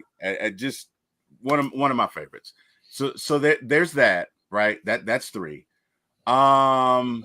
Chris has a good one. Brian, if he's talking about Brian McCann meeting dude at home plate. Yeah, you know what? You know That's a what? good one. You know what? You know what? Chris, that is so good that we're gonna bring that up. Because it gets into a topic I'd like to broach briefly. I mean, yeah, you know what, Chris? That's a great one. Brian McCann meets hitter. What was his name? Shit. Gomez? Was it Gomez? I think it was Carlos Gomez. Yeah, Carlos Gomez, yeah. Let me make sure the sound. All right. So to set it up, wait. Damn. Hang on. Let me go back. I gotta share my screen. Hold up. Sorry about that. Add stage. All right. So set it up. This was probably 2010. Yeah, probably somewhere something there. like that. and Carlos hits a home run and stands there and just profiles, right? Oh yeah, you'll see. And this was not the time frame for that. This was long before let the kids play. All right. So matter of fact, I'm gonna maximize this bad boy, and I'm just gonna let it eat. Here we go. All right. So Gomez, bam, home run. You could tell right when he hit it, man. Stands there, admires it, and the Braves are like, "Oh, we are not having this shit." Look at Freddie. What the hell are you doing? What are you? I'm gonna kick your ass. What are you doing? Everybody's pissed at this guy. Oh, now he's talking shit back. Wait a minute. Hold on. We got Brian McCann at the plate. Where the hell are you going, sir? What are you doing? What are you doing? You don't do that. You don't show anybody up. What the hell is wrong with you? I'm gonna kick your ass. I'm going to kick your ass, and I'm going to kick his ass, and I'm going to kick his ass too. Because you're not going to come in the Turner Field and pull that bullshit. Let's go. Oh, I loved it. Man. Oh, man. Oh, I missed that shit about the game too, man. Loved it. I loved it. And they're still chirping. They're still going. I'm going to kick your ass. Look at Freddie. Look at Freddie even. Kick your ass. Oh, I loved it. I loved it. So here's the thing, right? And I bring it up. I bring it up to say a couple of years ago. I don't know what Arcia said in the Braves locker room, but I know he didn't talk about anybody's mama. Mm-hmm. I know he didn't talk about anybody's kids. He was like, what Bryce Harper did, whatever. So apparently Bryce Harper made an error on that play where Michael Harris goes back and makes an insane catch, turns around, throws it to Austin. Austin throws it to first base, and they double up Bryce, and the game's over, right? Mm-hmm. And I think, first of all, Arcia doesn't really even speak English. That's English appreciating, yeah. You know what I mean? So I don't know what he said, but it wasn't that big of a deal. But the Phillies, who manufacture shit, right? Who manufacture reasons to get mad because I guess they need an edge. That irritates the shit out of me. Look, man, either go play the game. Now, if he'd have said something about your mom and he'd have said something about your kids, he'd have said something that I could understand that. I don't even know what he said. But it wasn't that egregious. No. You get what I'm saying? So, next game at Philly, Bryce Harper hits a home run, strolls his ass around second base, stares down Arcia. Yep. Stares him down. And here's my issue. Nobody did shit. He didn't get a pitch inside. He didn't get a pitch at his head. He didn't get knocked on his ass. You think he would have pulled that shit with Brian McCann? Hell no. Do you think he would have? Absolutely. Brian, let me tell you something. Brian would have been waiting for his ass at the plate. And he would have said, I don't give a damn where we are. I don't give a shit if we're in Philly. I don't care if we got to tear this bitch up. You ain't going to pull that shit again. I don't give a damn. That would have done that right there. And the fact that you didn't do it, we went out like we went out bad, right? So you want to say it like bitches. That's what you want to say. I know. Right. I know. we, I know. yeah, because I remember when it happened, John. I'm like, what the nothing, Dude. I know. nothing. The same shit with Ronald, man, and homeboy from the Marlins. You know, Yeah. I mean, But that was the manager. He it had was, but I think still yeah, though, like, whatever. Mattingly had an issue with him, but yeah. no, I miss that part of it. And it's like, like, a lot of people like that's one thing that bugs me about SNIT, and I get it's a Mm-hmm. different game, and I Mm-hmm. get you don't want to risk guys getting suspended because Mm-hmm. the MLB may take them out, and you're trying to win. I understand all of it, but man, like I mean, I don't know. It just seems like it's too sensitive, man. Like you can't even throw inside sometimes on guys without getting a warning. It's like, come on, dude. Like, what are we really doing here? And did you see now you can't even block second base? No, Like, I mean that's crazy. Dude got called safe the other day because his foot was in front of the base. And like, dude, you're just trying to what? Like, what are we doing? Crazy.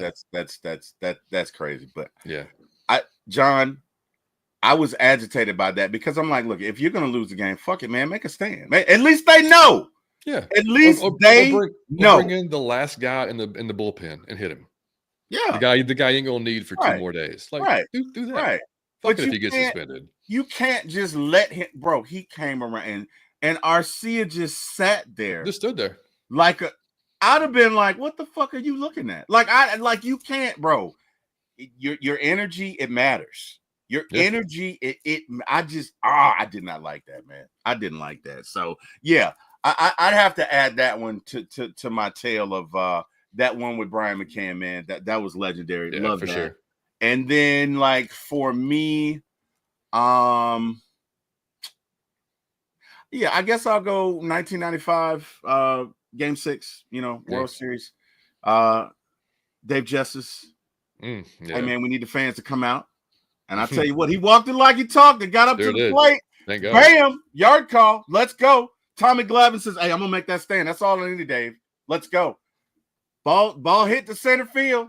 Marquise Grissom catches it. Yes. The Braves have given you a world championship.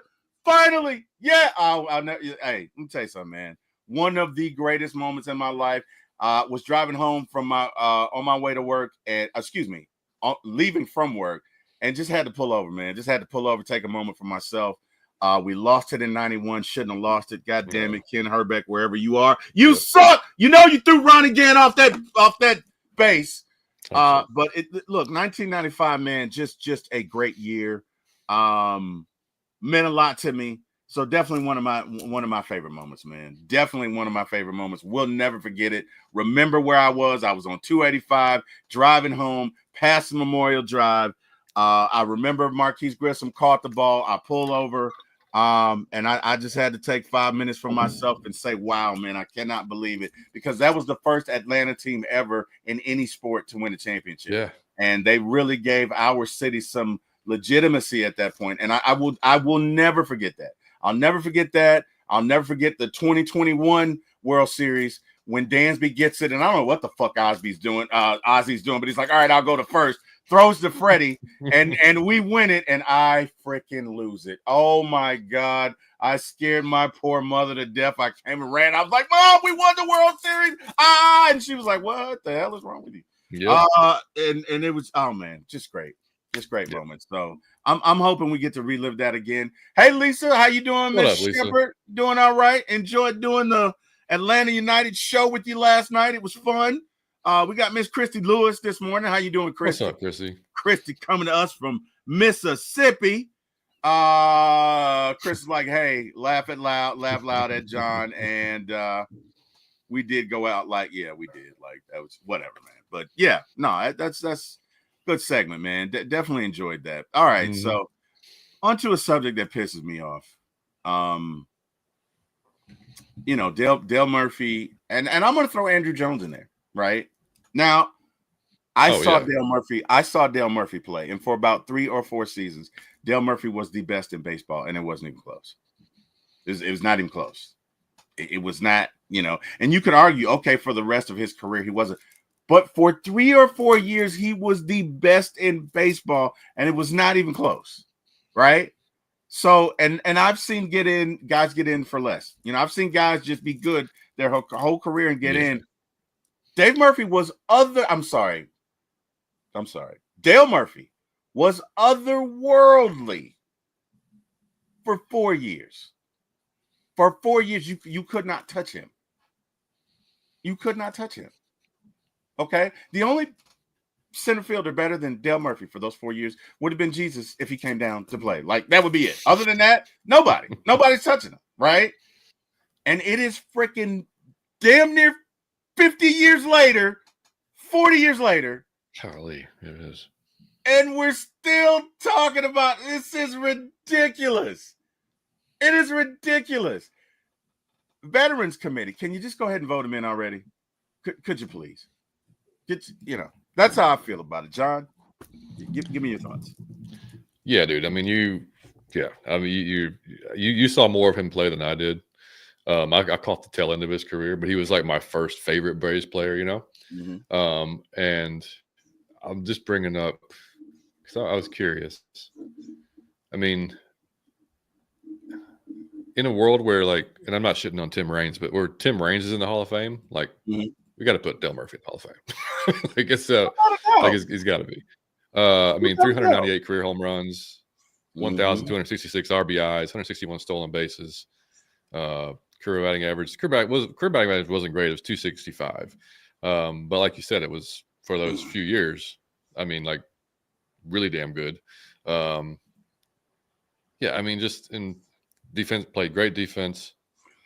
Yes. Oh, yeah, dude. I mean, like, there's no way he should not be in. So yeah, like you said, Veterans Committee's got to get him in. And I think what hurts him is he did play on very not good Braves teams. So yeah, I mean, but he was MVP 2 years. I mean, two MVPs. Otherworldly. 1, 2, 3, on 4, a bad team. On a bad team. 7 All-Star appearances. I mean, like, damn, dude. I mean, come on. Yeah, I mean, just he got MVP votes in 7 different years. He just actually won it 2 consecutive. He won it 82 and 83. Yeah. So, and you've seen, like you said, guys get in for less. So, yeah, I don't get that. I don't get that. And then next, Andrew Jones, right? So one of the most passionate discussions that I got into with my dad was Andrew Jones versus Willie Mays, because he grew up with Willie Mays. Mm-hmm. And he was like, Willie Mays was the greatest ever. And no disrespect to you, Dad, but that was bullshit in my eyes, because I saw Andrew Jones play every night. And I saw Andrew Jones do shit that human beings were just not supposed to do, right? You literally would see a ball get hit, and you think to yourself, there's no way. Because as far away as Andrew was, there's no way he's going to get to this ball. And damn it, he would get to the ball. And more times than not, he wouldn't even have to dive. Andrew Jones took the best routes to a fly ball that I've ever seen. Andrew Jones reaction time was insane. Yes. Andrew Jones went back on a ball better than I've ever seen anybody. That's why he played shallow. He played shallow because nothing would fall. Nothing, he could go back easy. Nothing would get behind him. You know what I mean? Andrew Jones would make – the only time you see Andrew dive is when he was taking away a duck snort single, because he played that far up and he just go dive and catch it. Andrew Jones was the best center fielder that if I had to rank center fielders for me personally, it'd probably be, no disrespect to Mr. Mays. Dad, no disrespect to Mr. Mays, but I didn't see him play, Dad. So whatever. Andrew Jones, Willie Mays. What's his name play for the Angels? Jim Edmonds. Yeah. Yes. Fantastic. Jim Edmonds. Those probably my top 3. Because I saw Jim do some shit I've never. Let me tell you something. I love the Willie Mays catch, okay? But Mr. Mays caught that standing up. Jim Edmonds, and I remember this shit like it was yesterday, because when it happened, I couldn't believe what I saw. I must have watched that damn catch 300 times, because it doesn't make sense, right? The hardest ball to catch is the one that's a line drive hit right at you, and you know it's over. And you know it's over your head. That is the hardest, because you not only have to gauge where you got to go, you got to gauge where it's coming down, and you don't have a whole lot of time. Jim Edmonds turns around, back to home plate, running his ass off. Ball is over his head, dives out like a wide receiver, like he's T.O., right? Yeah. Catches the ball going towards the fence. I've never seen any shit like that before in my life. Wild. I've never seen that. That is the greatest catch, me personally, or one of the greatest, besides Junior going over the and Junior was another one. Junior going over, going up, making a catch, breaking his leg. Kenny Lofton made a lot of great catches, but that, for me, that is probably got to be my number one catch all time, because the degree of difficulty on that is ridiculous. You got to run with your back to center field, and when I tell you that ball is coming, it's coming. You don't know where it's going, so you got to pick a spot, because you ain't got time to run back and do this. Oh no, this ball is crushed, and literally to get to that spot and dive and catch it. Hey, man, greatest ever. But with all that being said, there's no reason why Andrew Jones is not in the Hall of Famer. Defensively, he was the best that I've ever seen do it, and it's not even close. 10 straight Gold Gloves, man. 10 close. Straight Gold Gloves. I mean, I don't. The amount of runs he saved. Yes. I mean, and on top of being a damn good hitter too. I mean, like it's bizarre to me. And I think, and I've heard this argument too, and I think it's probably some truth to it. His latter years, he played in New York and in LA, where a ton of media is, and he wasn't very good those latter years. They weren't paying a ton of attention to what was going on in Atlanta for 10 plus years. And I think that probably hurt him a little bit, because if he plays his whole career in Atlanta and retires, he's probably already in my opinion. But he just had those couple of rough years. But he definitely should be in. I agree, man. Bro, it's sad, because again, I was there. I remember the beginning of his career. I remember that game against New York in the World Series, where he comes up and is like, you know what? I'm going yard. Yeah, I know who you are. Whatever. Watch this. Bam! Yard call, right? And then comes up again, second time. You know what? First time wasn't enough. This is in New York, right?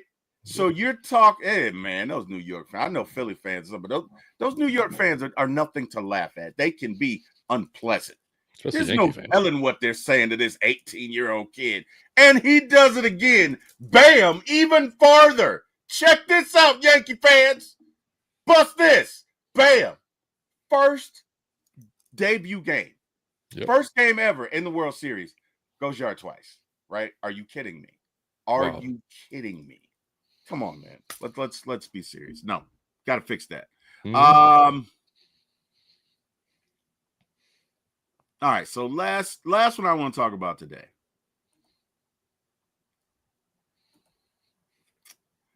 For or against robot umps. I'm not for it. Now, with that being said, I'm okay with a challenge or two regarding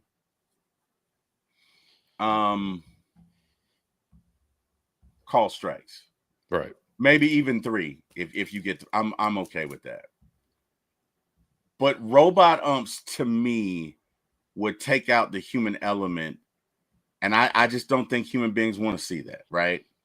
You're already, the average age of a baseball fan is 49, which means basically the young kids are not, unless you're playing the game and you're a kid, you're not watching it. You're not watching it, right? I think robot umps would just make that worse. Now those are my thoughts. John, give me your thoughts on it. Yeah, I agree. As much as the umpires piss us off every year, and we scream and yell at them, it's still a huge part of the game. And I'm fine with the ABS. And if y'all don't know what ABS is, it's the automatic ball strike system. They're using it in minor league right now. About 60% of the games they're using it. And essentially, only the batter, pitcher, and catcher can challenge it, not even the coach.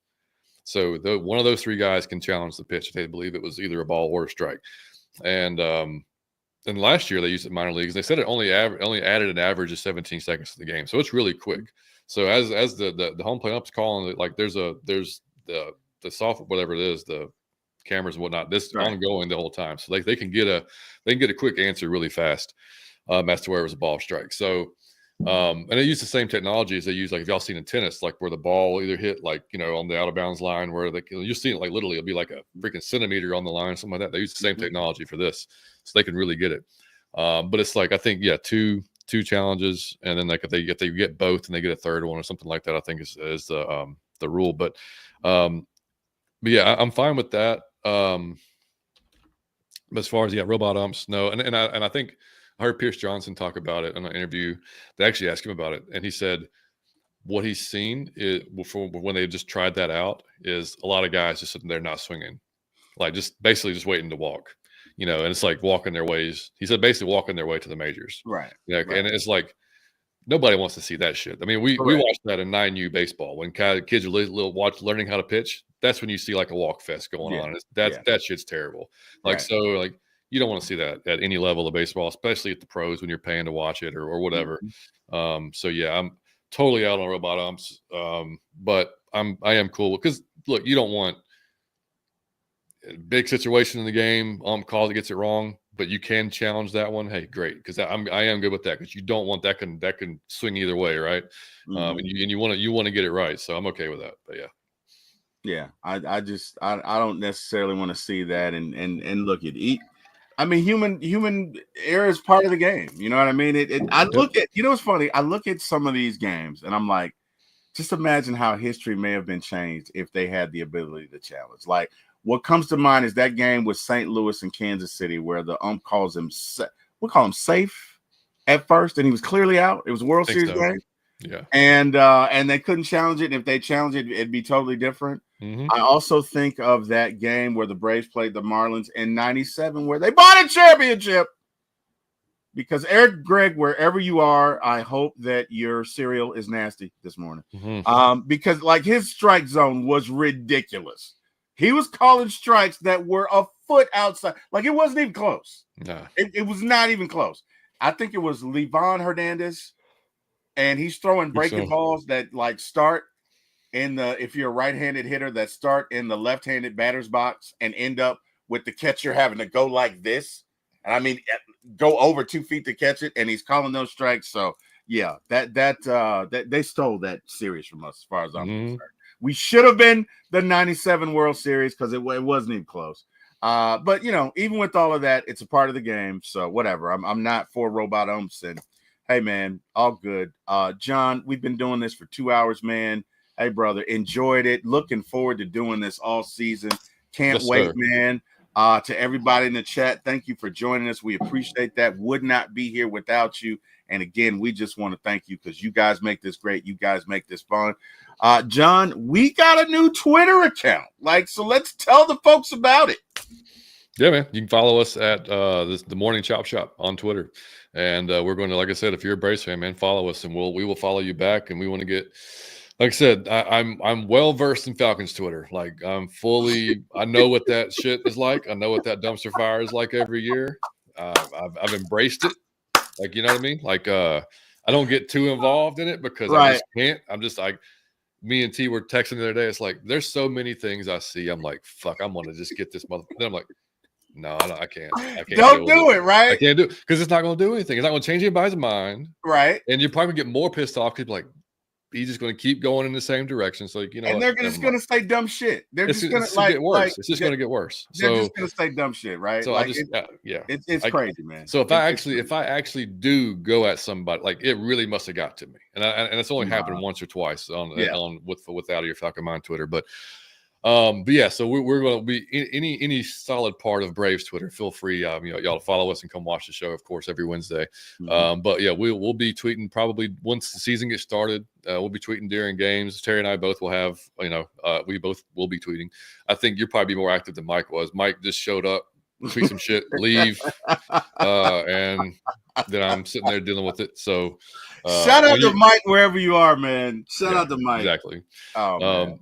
But yeah, so we'll be using that a little bit more often, like I said, especially as the season gets going. Like I'm trying to get on there. Like I said, during Liam's baseball season, shit is crazy. So like Yeah. I'm on there every now and then, but not as much as I will be probably during once we get going. So, but yeah, we're looking forward to it, man. It's gonna be a fun.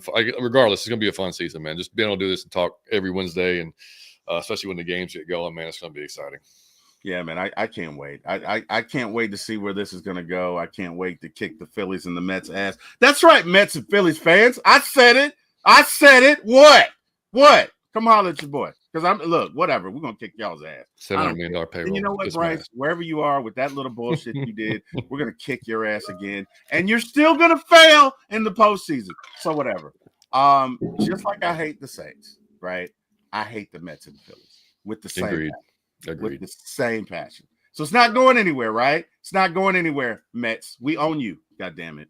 But anyway, hey man, to tell these folks where they can find you, John.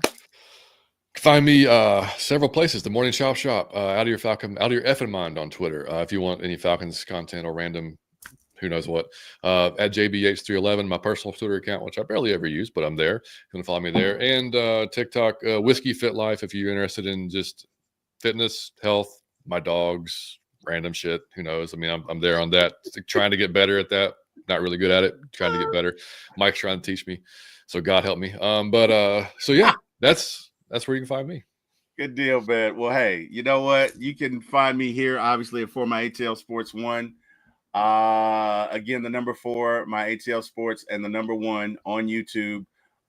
Just about here every day during the week. So hey, you can find me, check me out. Hardest working man in the content, buddy. Atlanta's content. We try, man. We try. I tell you what, man. John really helped me out on this show, which was a good deal. So I'm looking forward to working with you, man. I think we can accomplish a lot. I think we can grow this channel, and more importantly, man, maybe we can help root the Braves on to another championship. You never know. You know what I mean? It's different having like two hosts. Like literally, like two, like like hosts. Like I'm not dissing Mike. Like people that actually put the shows together. It's different having that. Yeah. Like I'm not used to that. Like when I showed up to the first show, like this is awesome. I got like you did like I've got the okay. I'll sit here and talk about it. This is great.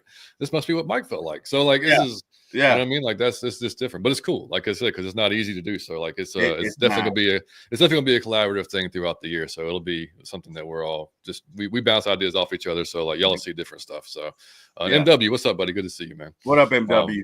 And John did this show, guys. This show was all John. So again, I woke up this morning and I was like, holy shit, I don't have to do it. I just dropped this shit in there. It's great. You know what I mean? I had time for coffee, donuts, orange juice. It was great. So, when I'm sitting in practice, I can just sit there and just rattle off some ideas. I love it, bro. I love it. But hey, guys, thank you. You guys have an amazing day. Got to thank God. Would not be here without him. Thank you, Lord. Thank you, Jesus. Appreciate that. And hey, man, last but not least, thank you to Mr. Jack Spade and my brother Eric Parker for getting me in this business. John, I will see you next Wednesday, sir. Of course, we'll talk before then. And everybody, you guys have an amazing day. Thanks. Peace, folks.